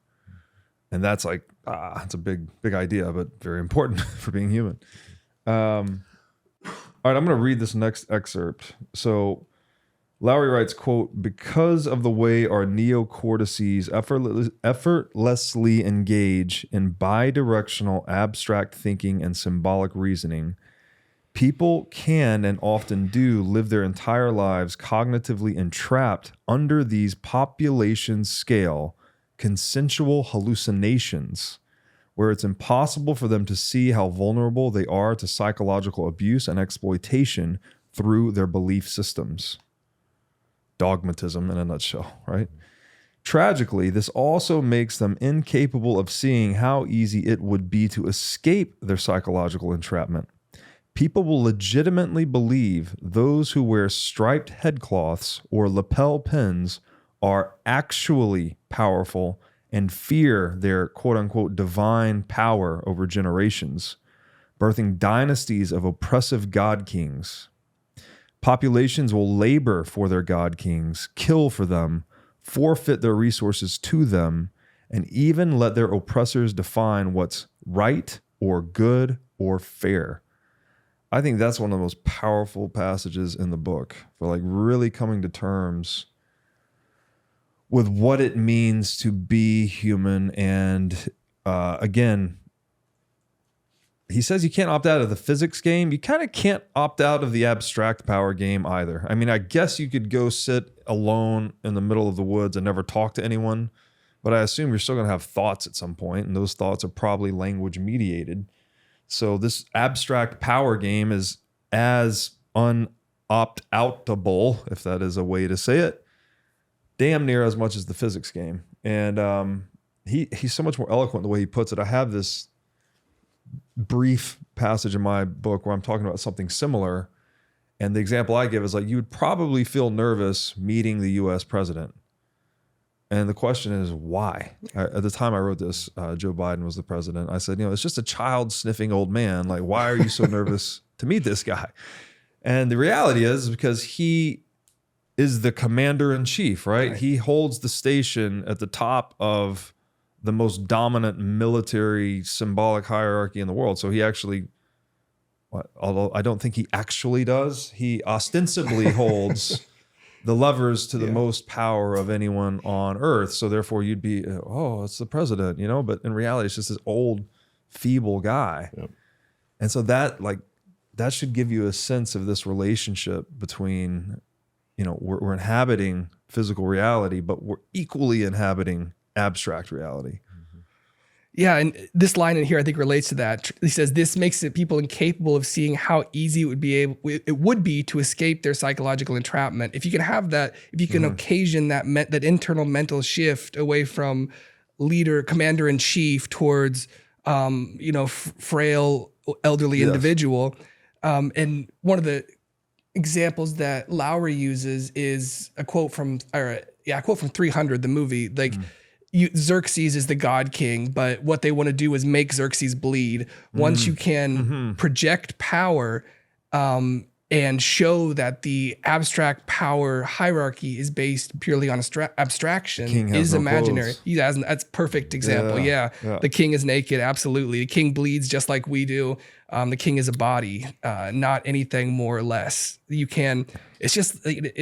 It's tragic. Like he says, it's tragic how easy it would be. And it seems you just got to make Xerxes bleed. Yes, no, absolutely. And that proves that he is a man and not a god. Right. And so then that abstraction is shattered because it's been reconciled to the physical reality of him being a biological male. And all of a sudden, what? Well, if you've shattered that illusion, then there's this cascading effect of like, oh, well, maybe I don't need to serve this guy or be a slave to this guy or whatever it is. And so, yeah, it's so interesting, right? They didn't even need to kill him. They just needed to cause him to shed blood, basically. It's a great example. Why? So, okay, I think that's a pretty. Is there anything you guys want to add to metacognition? I mean, I think we've kind of defined it pretty well. The next question I was going to ask is like, what is its big role in Lowery's thesis? I think it has a few roles, but I think one of the big things that it reminds us of is that because metacognition is metabolically costly, you have to do this cognitive shift to stop seeing the world as your mental projection and for what it is, which many people maybe have lost that capacity entirely to get out of the dream they're in. But that idea that we are in a dream, especially in cyberspace, and metacognition, the things that are metacognitive tactics enable us to extricate ourselves from that type of hallucination that we're caught within in an abstract power hierarchy. For example, what one such tactic, if you're in a real dream or think you're in a dream, rather, you pinch yourself. You project real world physical power and you see, I felt that, I did not feel that. And so the question in Lowery's thesis is, if you're caught in the consensual dream that is cyberspace, how do you pinch yourself? How do you project real world physical power to show you what is real and what is not within that realm? And of course, we've talked about Bitcoin's proof of work aspect of that as projecting power. And so that's the connection to Lowery's thesis. And it's a metacognitive tactic to help us break out of the hallucination. Yeah, it's a reconciliation, right? That you're testing because even your own perception, and he goes into this in the book, right? That you can't even really trust the integrity of your perception because, it could be a hallucination, could be a dream. That's why we say pinch yourself. Yeah. It's a physical it's a physical test of the illusion in a way. And so you see if there's a physical signal of pain inside of the illusion, and that tells you if it's real or not. And then that actually becomes a metaphor people use, right? Like, oh, something great happens. They're like, oh, pinch me. I think I'm Yeah. One of my highest health priorities is keeping my brain in top shape. To take care of my brain power, I do many things, such as striving to read, write, exercise, and meditate daily. One of the latest tools in my brain power toolkit is MindLab Pro. MindLab Pro is a nootropic supplement that is scientifically proven to enhance your brain power. When I take MindLab Pro, my mind feels like it has a better grip on the world, my thinking is more lucid, and the articulation of my speech is radically improved. MindLab Pro has been tested in rigorous, double-blind, placebo-controlled human trials and has been proven to enhance brain power for users in every age group. MindLab Pro is an advanced formulation of 11 nootropic ingredients and is backed by research from over 1,400 human trials conducted over the past 32 years. So if you're looking to enhance your brain power, MindLab Pro is an excellent solution. Go to mindlabpro.com/breedlove to start enhancing your brain power today. Again, that's mindlabpro.com/breedlove. If you're listening to this podcast, you probably get it. You get that Bitcoin upends everything that state-sponsored schools teach us about money. For those who get the importance of Bitcoin, it is important that we have a smart way to buy and hold Bitcoin. My friends at Coinbits, the oldest Bitcoin-only exchange in the United States, have pioneered the concept of roundups, which converts your spare change into Bitcoin. Simply connect your credit or debit cards, and your usual purchases are rounded up to the nearest dollar, letting you stack sats on every purchase without even thinking about it. Coinbits also provides a terrific self-custody experience. Connect a hardware wallet for automatic withdrawals into cold storage to minimize your risk and stay sovereign over your Bitcoin.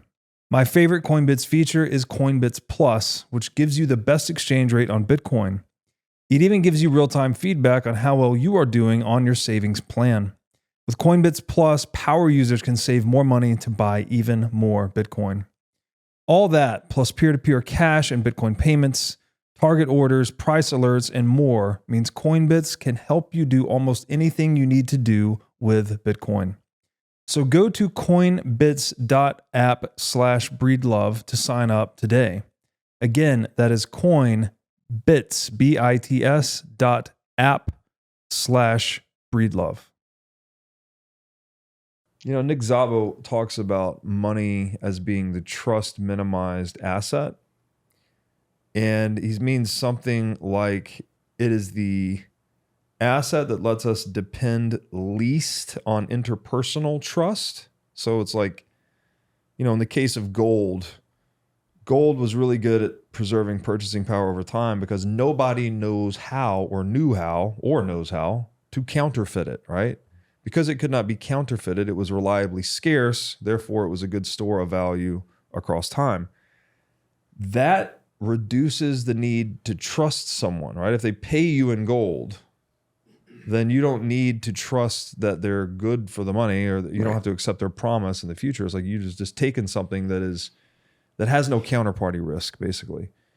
So in a way, gold sort of reduces our reliance on metacognition, that you don't need to get into this abstract game with other people, this confidence games, if we want to use that term. That it's like, talk is cheap, put your money where your mouth is kind of thing. It's like or Or as they say in hip hop songs, fuck you, pay me. You know, it's like once you get paid, it's like I don't need to know all of these other things about you and play these metacognitive games. I can just depend on the integrity of the monetary instrument. But gold ultimately did fall victim to that abstract power game, right? Because it, as we talked about yesterday, it lacks portability. So we put it all in one vault and we have a gold-based derivative on it called a banknote. And that does exist in that abstract sphere where it's a promise to gold. It's not the gold itself. So how does Bitcoin reduce our reliance on metacognition in a way, which I don't know if I'm saying this exactly right. How does Bitcoin reduce our exposure to the risk of metacognition, perhaps, in a way that gold failed to? I think you said it great when you so originally gold, there is a proof of power connected to gold because you had to extract it through a costly mining process. Yeah. So it's a real thing and we recognize its realness, but then it's turned into an abstraction. Mm-hmm. It's not portable, like you said, and then central banking develops as a way to abstract it. Mm-hmm. So Bitcoin can protect. So we have these metacognitive failures relating to our ability to distinguish what is real, relating to, there's different realms in here, but software is a big one for Lowery's thesis. And so we can't determine what is real. We're constantly, when your computer, your digital resources, you're constantly being spammed by potentially malicious incoming control signals, maybe explicit hackers or spam, things like that. But what Bitcoin does is it helps us metacognitively decide between those, which are real, which are not, by requiring them to be physical in a sense because they're provably physically costly. And so the proof of power is proof of realness. And so those that come in with a stamp or a receipt or a coin collateralized by that real form of exercised physical power have a realness to them. And we can, that helps us metacognitively sort in this realm of software, in the realm of cyberspace, which of those control signals can be trusted and because they have that realness. Yeah, I think when you've got, your brain is a computer, it's processing power and it has limited processing power. And when you have to give attention to the outside world and constantly try to assess if your trust is being put in the correct place, that steals your ability to use that to question your own assumptions. You can only run so many programs at once. You can only dedicate so much mental processing power to any one thing. And there are people who do live in the dream, but there are also people living the exact same life who are living in the nightmare.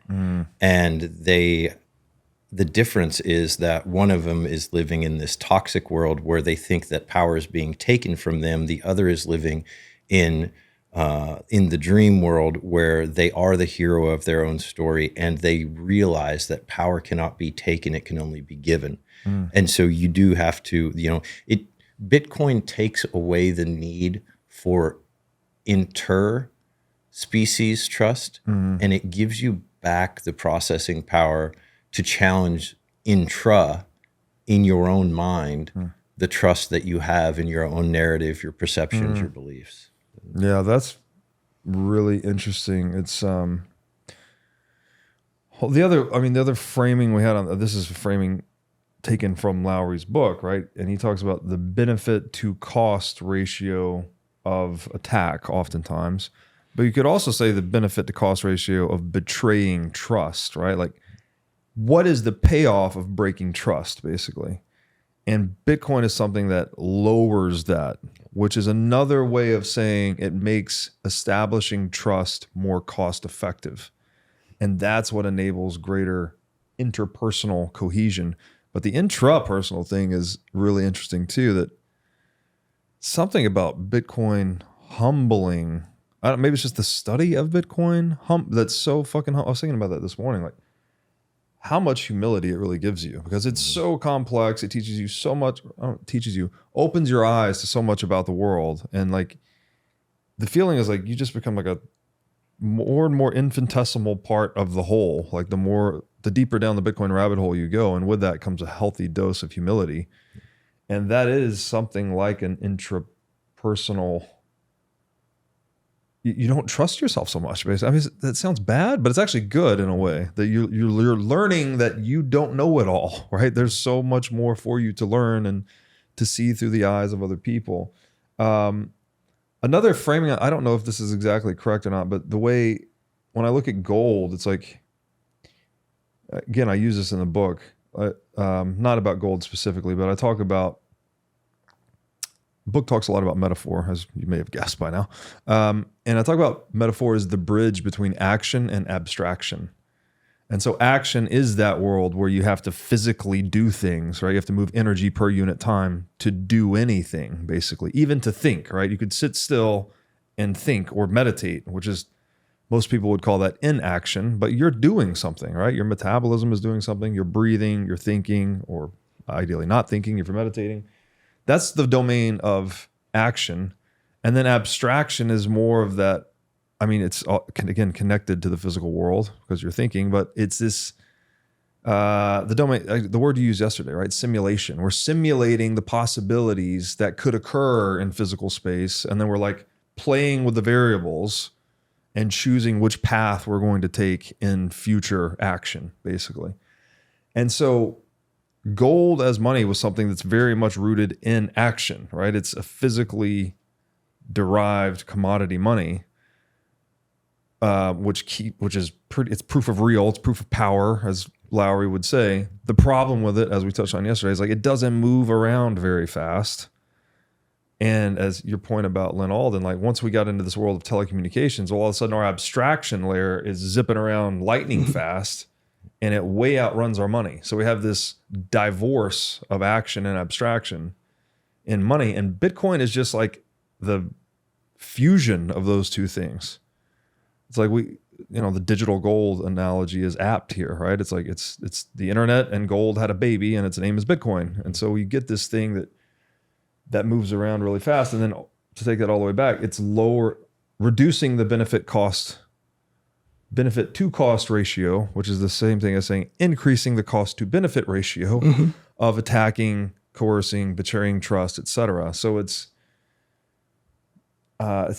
tricky with the words, but it's like by creating a more trust minimized money, you actually create the conditions in which interpersonal trust can flourish, which is why I think it's more useful to say it lowers the cost of establishing trust, therefore trust becomes more plentiful. Yeah, no, and that's Satoshi's innovation, is solving the Byzantine general's problem with how do you coordinate between hostile parties to manage a ledger in a neutral way.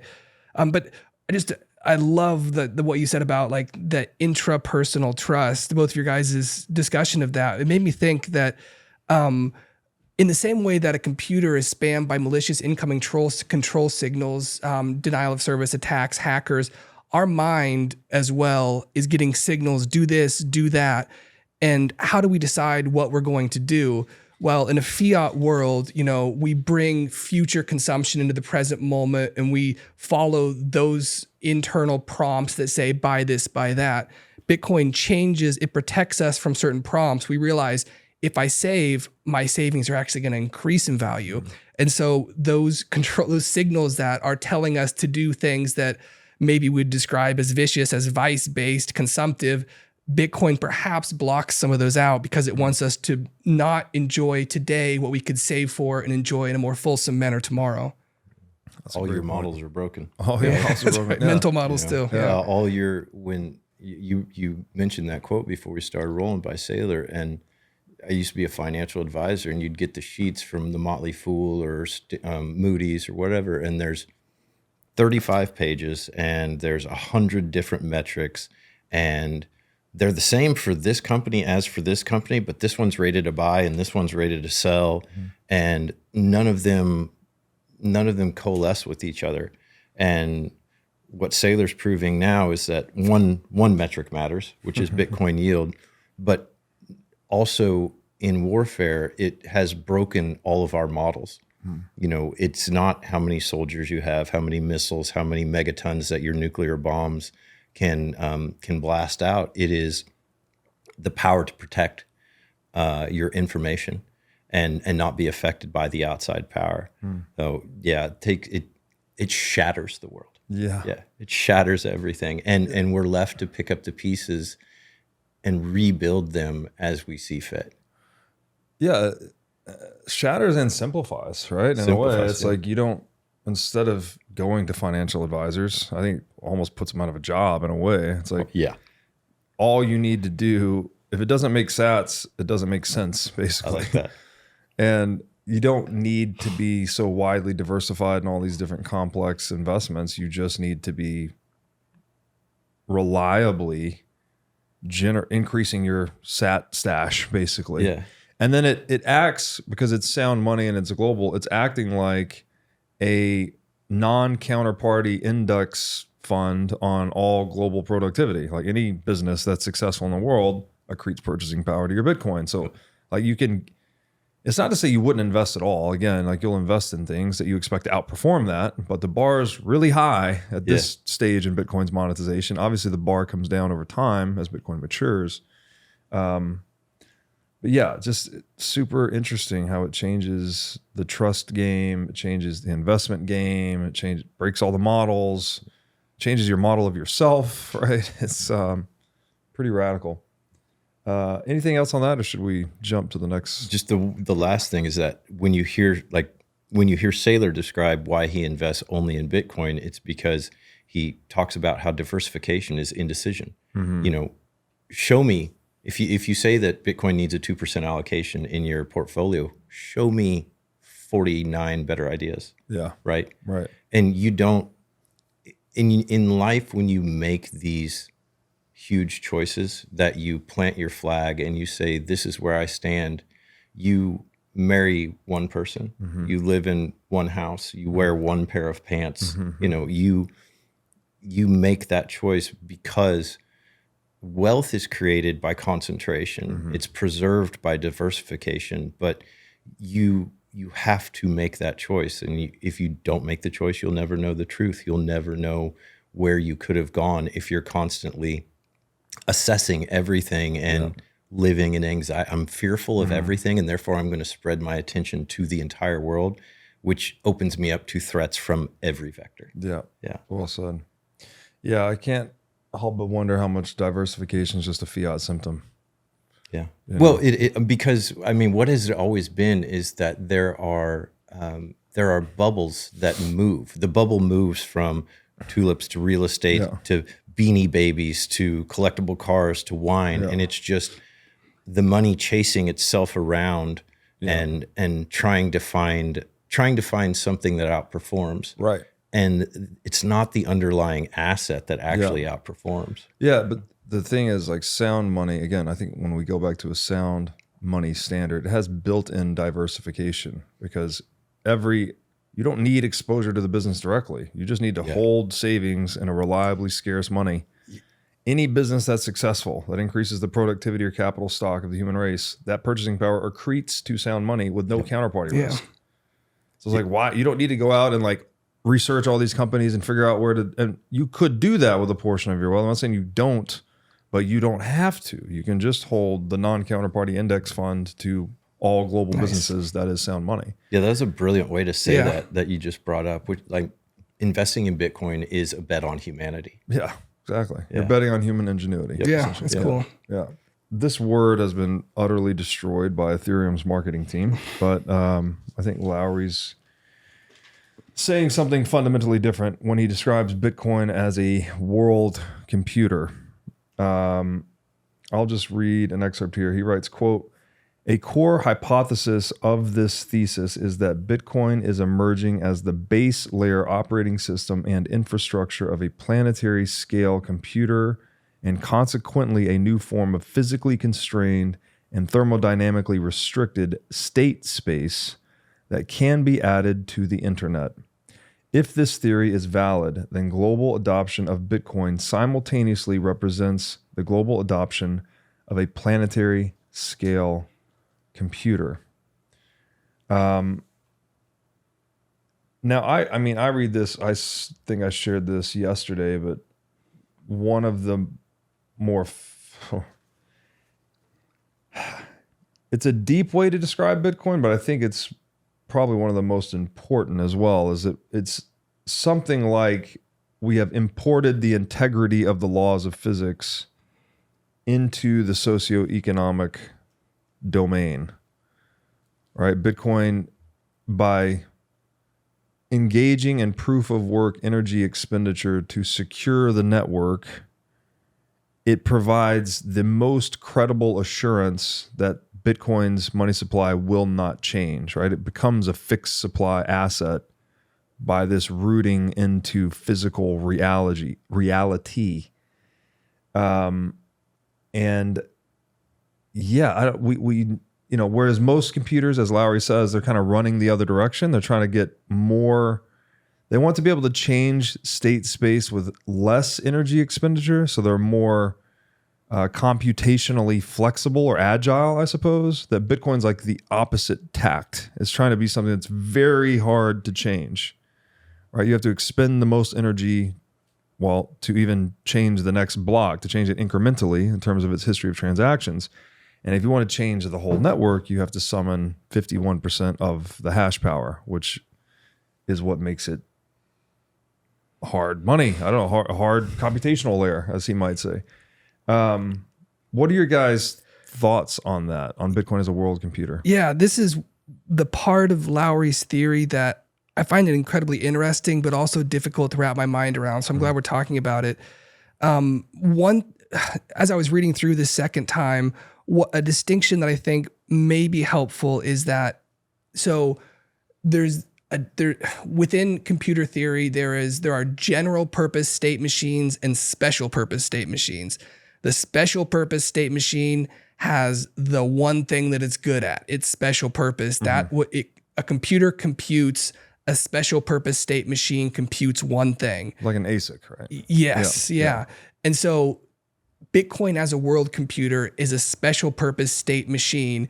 It computes the ledger essentially. And it verifies that it has all of its rules, right? But it's about creating up to the supply cap, provably costly bits, and then providing for their costly transfer through the updating of the ledger. That's what it does. Ethereum as a world computer, we might consider that a general purpose state machine. You can maybe, I don't know much about it, but they say program smart contracts, other things into the base layer of Ethereum. So it is supposed to have all this extra functionality.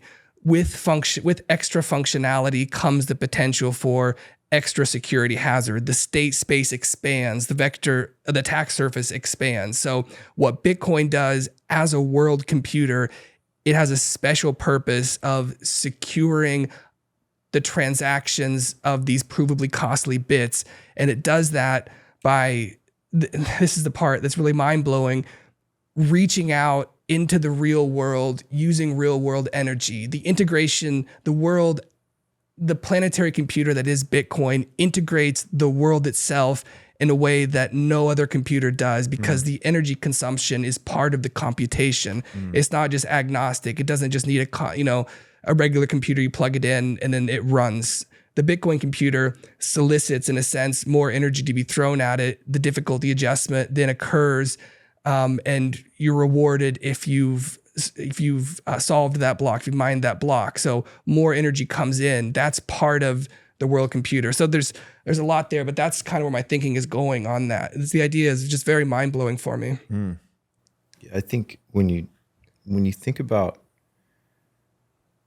Ethereum is a great counter to Bitcoin, because Ethereum came out promoting this idea that, as Grant mentioned, you can program contracts into the base layer. To me, that what I think about there is you've got a paper airplane and you're strapping a rocket to it, and it'll go fast until it literally incinerates and burns up. Or it's like you're prioritizing your Henry Ford and you're trying to make the car, and your priority is cup holders before locomotion, right? This is, Elon says the greatest failure of an engineer is to optimize the thing that shouldn't exist. And I think it's very understandable why these thought leaders on Bitcoin, Saylor, Lowery, Alden, they have backgrounds in systems engineering. And systems engineering understands that any failure is catastrophic failure, that we're building this cruise ship, and before we choose what color gold, or how much gold is going to be in the faucets and what the chandelier looks like, we need to make sure it doesn't sink. Like, that is the base layer. I think it's very hard to conceptualize Bitcoin as a world computer right now, because what we have, we simply have the unsinkable whole. And as we continue to build layers into the stack onto that add that functionality and trace back to the physical constraints of Bitcoin, then we will be able to more easily conceptualize the thing. But it's just so easy to think, well, how can it be a world computer? I can't play Diablo on it, right? I can't send text message, or I can't play video games or do whatever on it. I can't watch my cat videos. You'll be able to do that. We just have to get there. And we're prioritizing security over speed, because speed is fun until you crash. and then you're done. You're a flame. Yeah. It's Bitcoin is like the thermodynamic core of the internet or something like that, right? Where, okay, with microchips and, we want to make more and more microchips. We want them to be smaller and smaller and higher performing, right? Again, more computationally flexible. This is Moore's law, right? It's doubling every 18 months or whatever it may be. That's all well and good, but what you don't want doing that is the ownership of purchasing power, or the distribution of purchasing power, right? You want that to be allocated in accordance with who has rendered other people the most valuable solutions to their problems, right? The entrepreneurs that have provided goods and services that solve problems better, faster, cheaper. They should earn purchasing power in consensual exchange.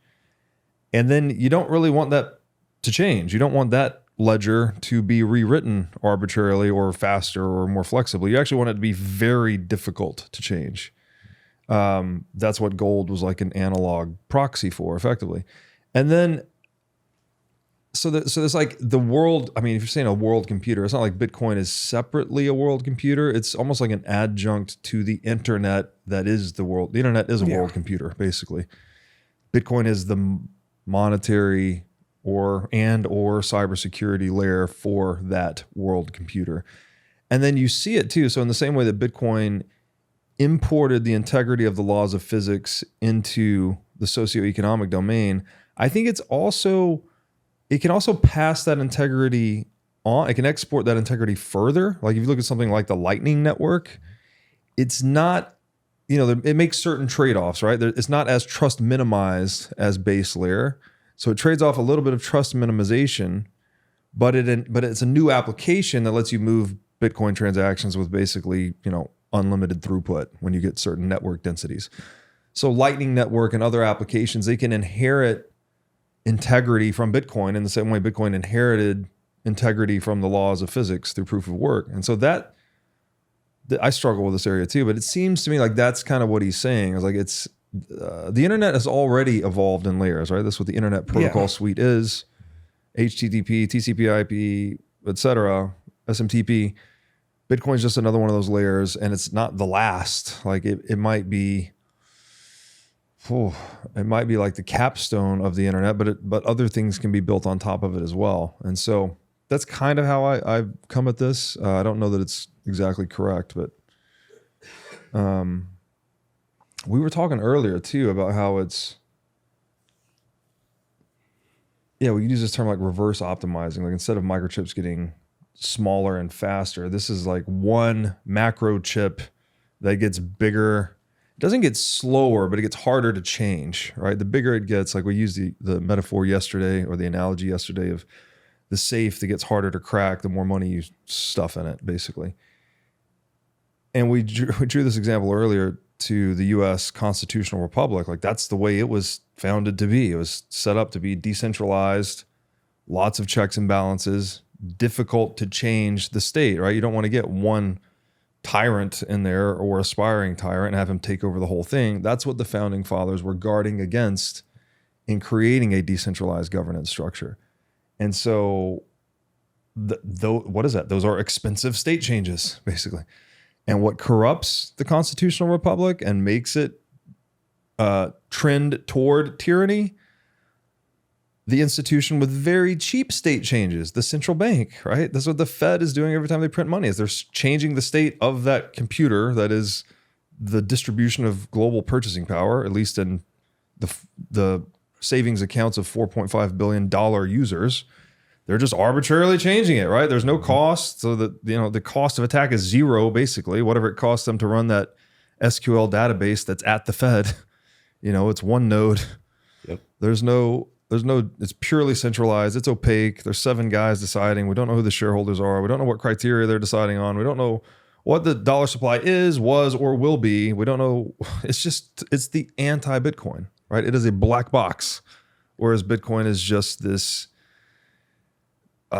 system where nothing can be hidden, basically, That helps me understand a bit more. I like how you described it as the internet is already a stacked phenomena, and Bitcoin is now the security stack. If Lowery's thesis is correct, it could be the monetary stack, just generally, but it could also be the security stack. In that way, one of the things Lowery says in his thesis that kind of now makes sense to me is that the Bitcoin network as it runs creates a new state space within the internet where those things are provably costly and there is proof of realness to those things. So it acts upon the internet to create a new state space within it for all of the functions that are operating on the Bitcoin part of the stack. And if we're to believe Lowery's thesis, more and more functionality will go over to that part of it. Right. And the internet will re-architect itself around a base layer of provable costliness and realness. Yes. Yeah. Change is meant to be costly. Yes. Right? I went skydiving, and my skydiving instructor taught me that slow is smooth and smooth is fast. Yeah. When you make a change, you pull down slightly. You don't yank because you don't want the pendulum, you don't want the pendulum to swing too far, because when it does, it gains momentum. Right. And then we see where we are now, as we see the end of the fiat system dying before our eyes, it is violently swinging left and right. And we see that to a certain extent in the United States, but our partners in other countries who feel the effects of our inflationary, deflationary swings even more, they are the ones who are more rapidly seeing the benefits of Bitcoin and adopting even faster. Yeah. Lowery does note that one of the, it is great that our constitutional republic makes state changes expensive. It does keep us from being subject to one man, one woman coming up and becoming a dictator and tyrannical. However, what it exposes us to in this exact instance is that it makes us slow to adopt Bitcoin as a weapon. That's true. Bukele did it quick, right? And the next guy will do it faster. Yeah. So you can just move. It's the advantage of centralized decision making is they have a lot more agility, right? Where we can suffer from gridlock. Yeah, again, it gets into this complexity of, a strength can simultaneously, or not simultaneously, a strength can be a weakness just depending on context. Right? So the same thing that gives our hierarchy longevity is the same thing that detracts from its agility. But I guess, again, the founding fathers, I think they were just doing the best they could. And we probably do want to optimize for longevity over agility. Because if you have a super agile hierarchy, it's like, that's the one that's going to be vulnerable to corruption or some aspiring tyrant taking over. So, it's interesting to frame it that way. And I think the difficulty adjustment too, we were going to talk about, is like, this is one of the most interesting parts of Bitcoin in that. And this is the thing that I really think makes Bitcoin like an organism and that it is adapting to us all the time, right? Like the harder we try to mine Bitcoin, the more hash power it comes online, the mining puzzle becomes more difficult to solve in a very exact proportion to adhere to the issuance schedule that's fixed and diminishing towards zero in the year 2140, right? And inversely, if hash power goes offline, then the mining puzzle becomes less difficult to solve so that it adheres to the same issuance curve. So it's like this thing that it is adapting to human action all the time, right? And it's got sort of its single purpose, tunnel vision, whatever. It doesn't like have different goals. It has one goal, but man, it adheres to it with, basically perfection, right? It difficulty resets every 2 weeks, and it doesn't miss, or hasn't missed, at least up until this point. And the metaphor that I've used for people on that is like the horizon, well, there's the horizon. Okay, go touch the horizon. It's like, okay, well, when you get to where the horizon is, guess what? It's not there, and there's another horizon, right? It's like equally as far as it was. And the same thing if you back up. If you move away from the horizon, well, the horizon comes towards you. It's like Bitcoin is this horizon, or at least the difficulty of mining Bitcoin is this horizon that's always adapting to how much energy we're putting into mining Bitcoin, basically. And that's really interesting, right? It's like all this oscillation in the world, no matter what changes are occurring, innovation, war, hash power coming online, offline, whatever, shitcoins, Bitcoin just like stays perfectly steady. And I just can't think of any comparable technology or anything for that matter that does. There's not even a life form that does that. You describe it well when you call it an organism. It gives light to the idea that it is, in a sense, alive. It's continuously adapting. And I think in our first talk about this, I had the idea, the realization that this is live money. This is the first live money we've ever had. And live money continues to live by adapting to its environment, by that adjustment mechanism. Every money that we've had previously, in a very real sense, has been matter. And matter equals MC squared. Matter is energy in a potential state. It is, as Saylor describes, it's dead money. Frozen energy. Yeah. Dead money kills, right? Yeah. Dead money kills. Live money gives life. Yeah. And it gives us abundance as we move forward. Yeah, it's wonderful. There's this image here that, again, the world computer macro chip thing is difficult to understand, but actually, maybe you could talk us through this image. Yeah, and I think, and also just to give credit, Robert, I think you mentioning this kind of analogy, the how these things we have here is the global power, like the light coming off the global power grid, essentially. And then we have a circuit chip here that has its own circuits that run electricity.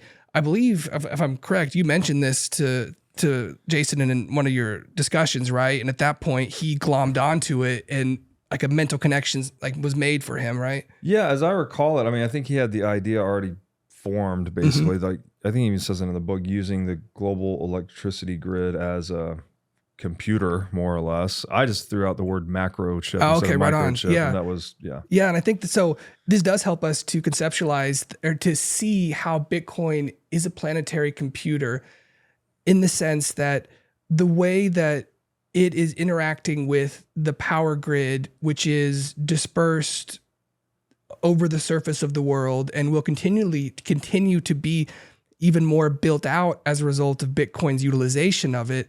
The way that it uses the power grid is somewhat akin to a computer chip circuitry, because through the difficulty adjustment, it directly contributes to the computations that are being made. The difficulty adjustment is like sampling the average hash rate that is a direct result of all of this energy feeding into it from the power grid. So Bitcoin is a planetary computer in that sense, in that the world's power infrastructure becomes part of the computations that are making and transferring these provably costly bits. So it's turning the world in that sense, and I struggle with how metaphorical and how literal it is into a macro chip, as you say, or here the microchip picture. Yeah.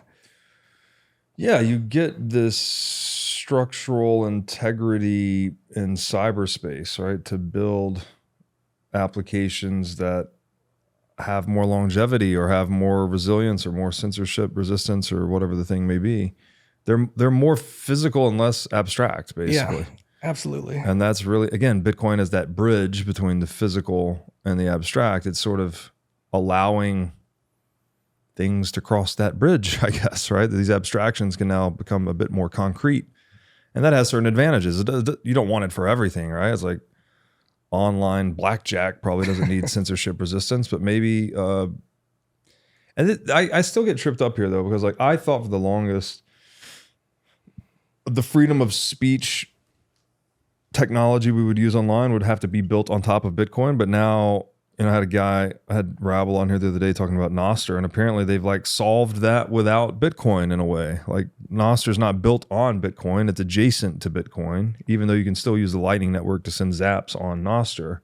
It's not inheriting that immutability. I've heard Lowery talk about Nostr and its relationship to Bitcoin as a security protocol on one of the many interviews that he did.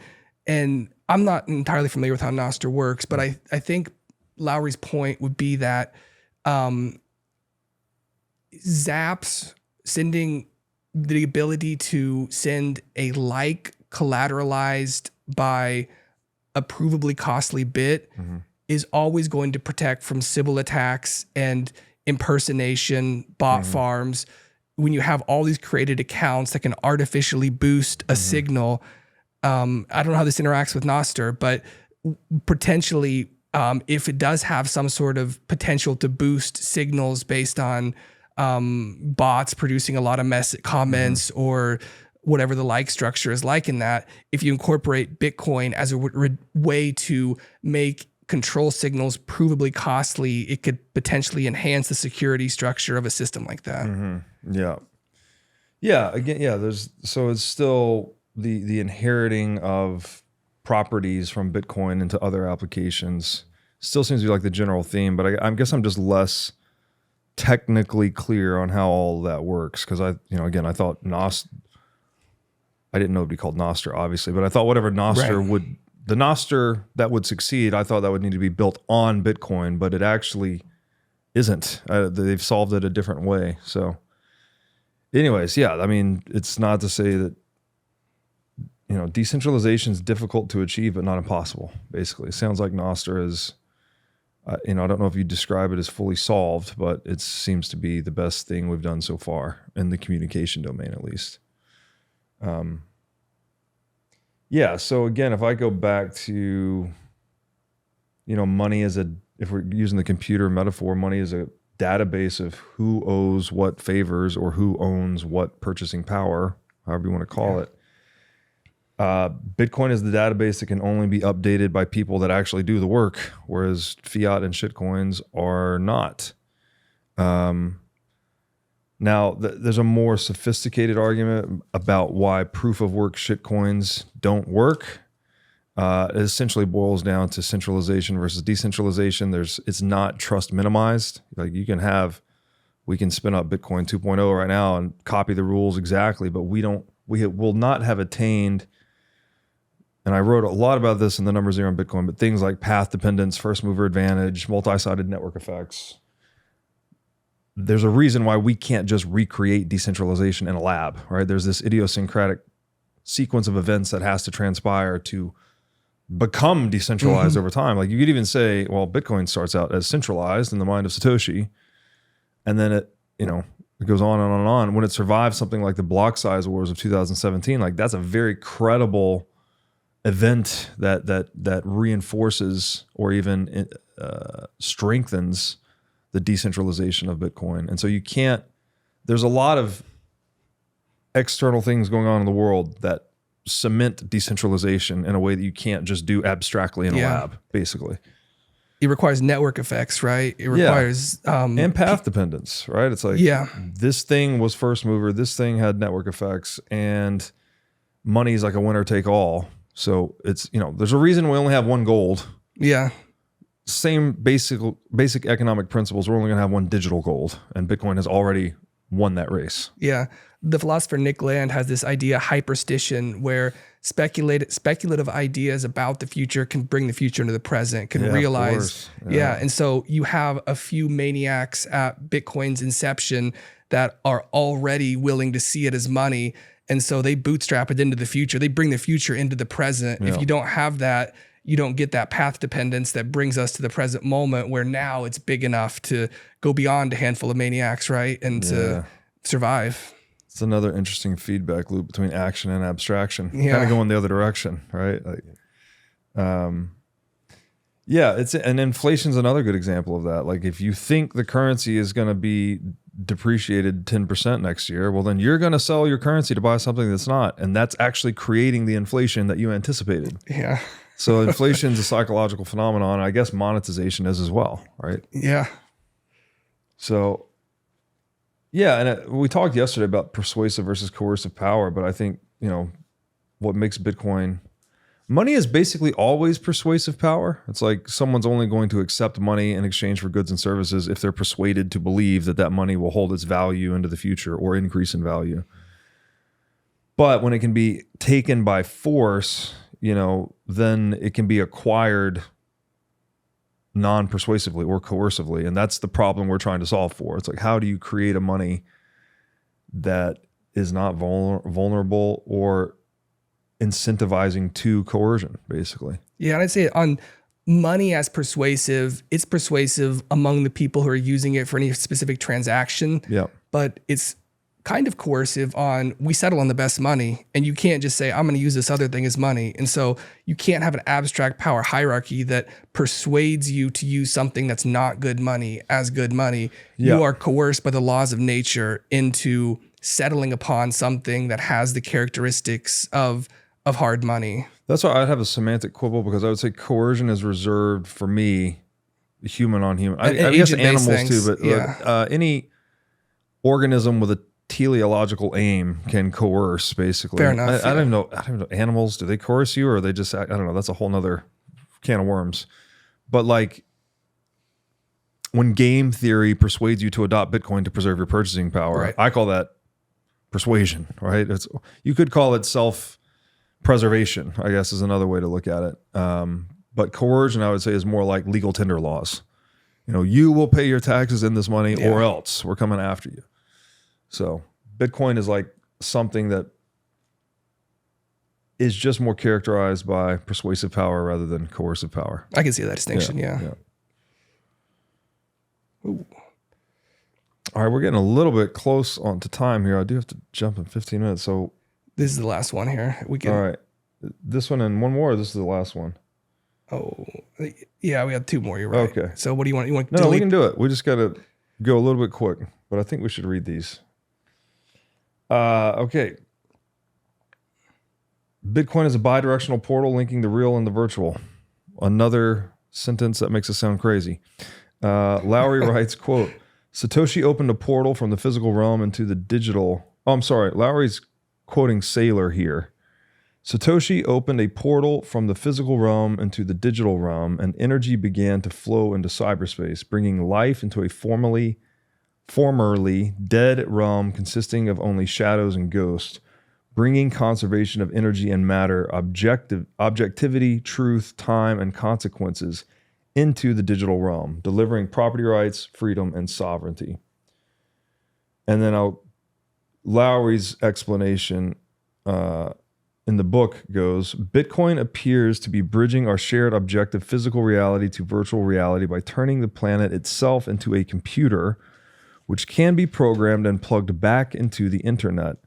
This could theoretically allow people to import the physically constraining and thermodynamically restrictive properties of our surrounding physical environment into cyberspace so that we can create real world, materially consequential effects in, from, and through cyberspace. As engineers like Saylor have observed, proof of work protocols like Bitcoin appear to have opened a portal between the physical realm and the digital realm.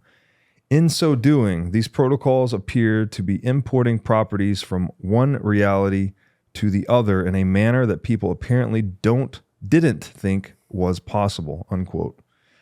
And here we have a diagram, which harkens back to one he shared earlier in the book that you mentioned, right? About hunters and gatherers. Yeah. So this is what we might say is how we perceive objective reality when we also have cyberspace as an internal metaphor for how we're viewing objective reality. So the initial point for Lowery is that how we view the objective physical world is always influenced and intermixed with our abstract beliefs about the world. And we talked about that earlier.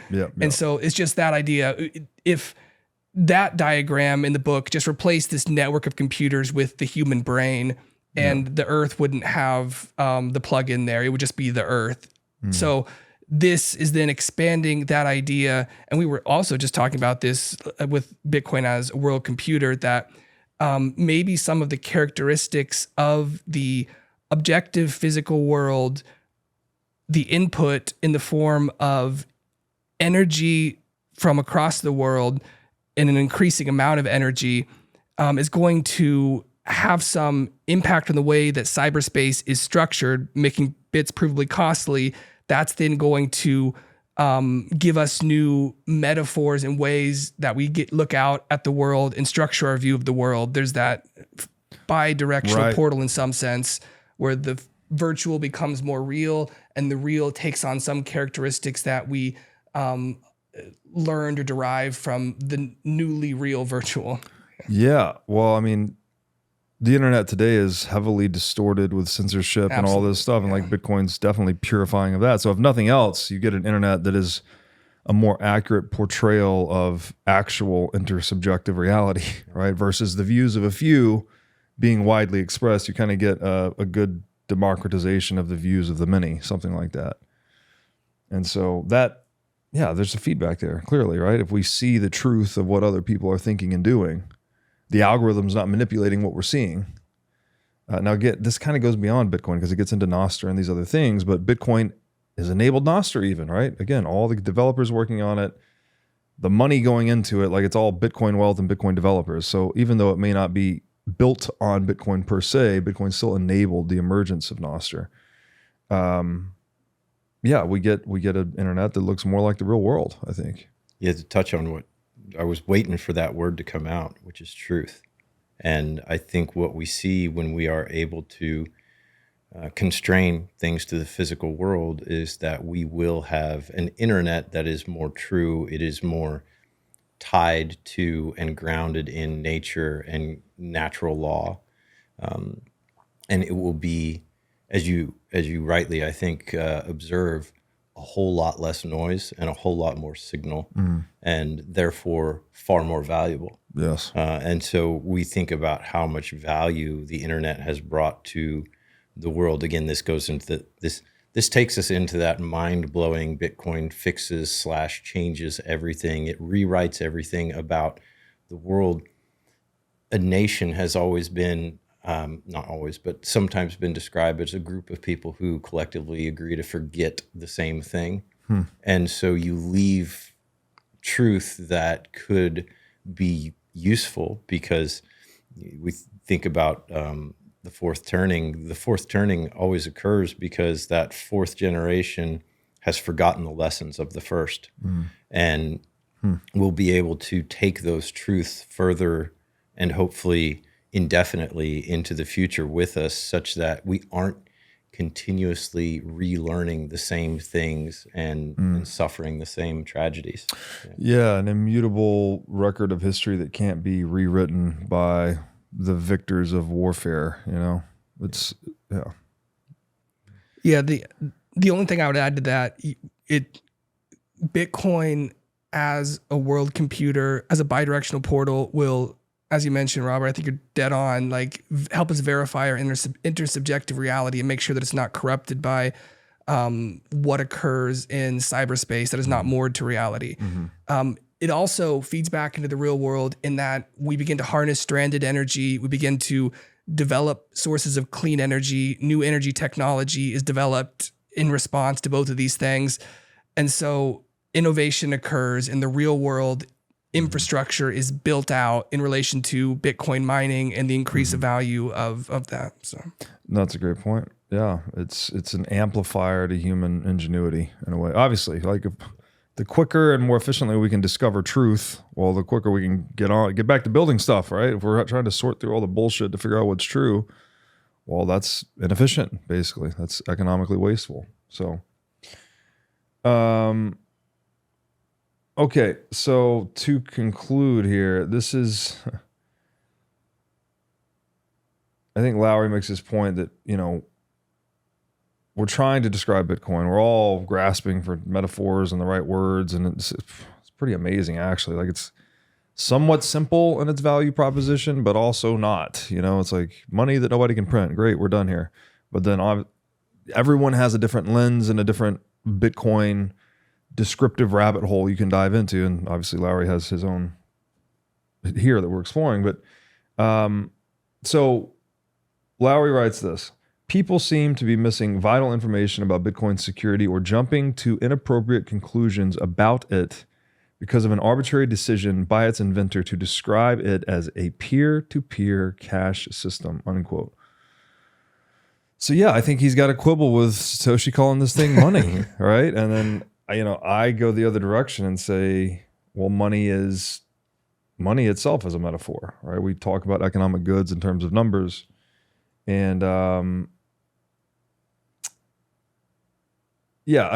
already said it, I think, yesterday, but it's like either Bitcoin is more than money or money is more than we understand. Basically, it's like one of two possibilities. And I don't know. The verdict is out. yeah, and there's just a general point that Lowery makes in here. Not necessarily a quibble with Satoshi.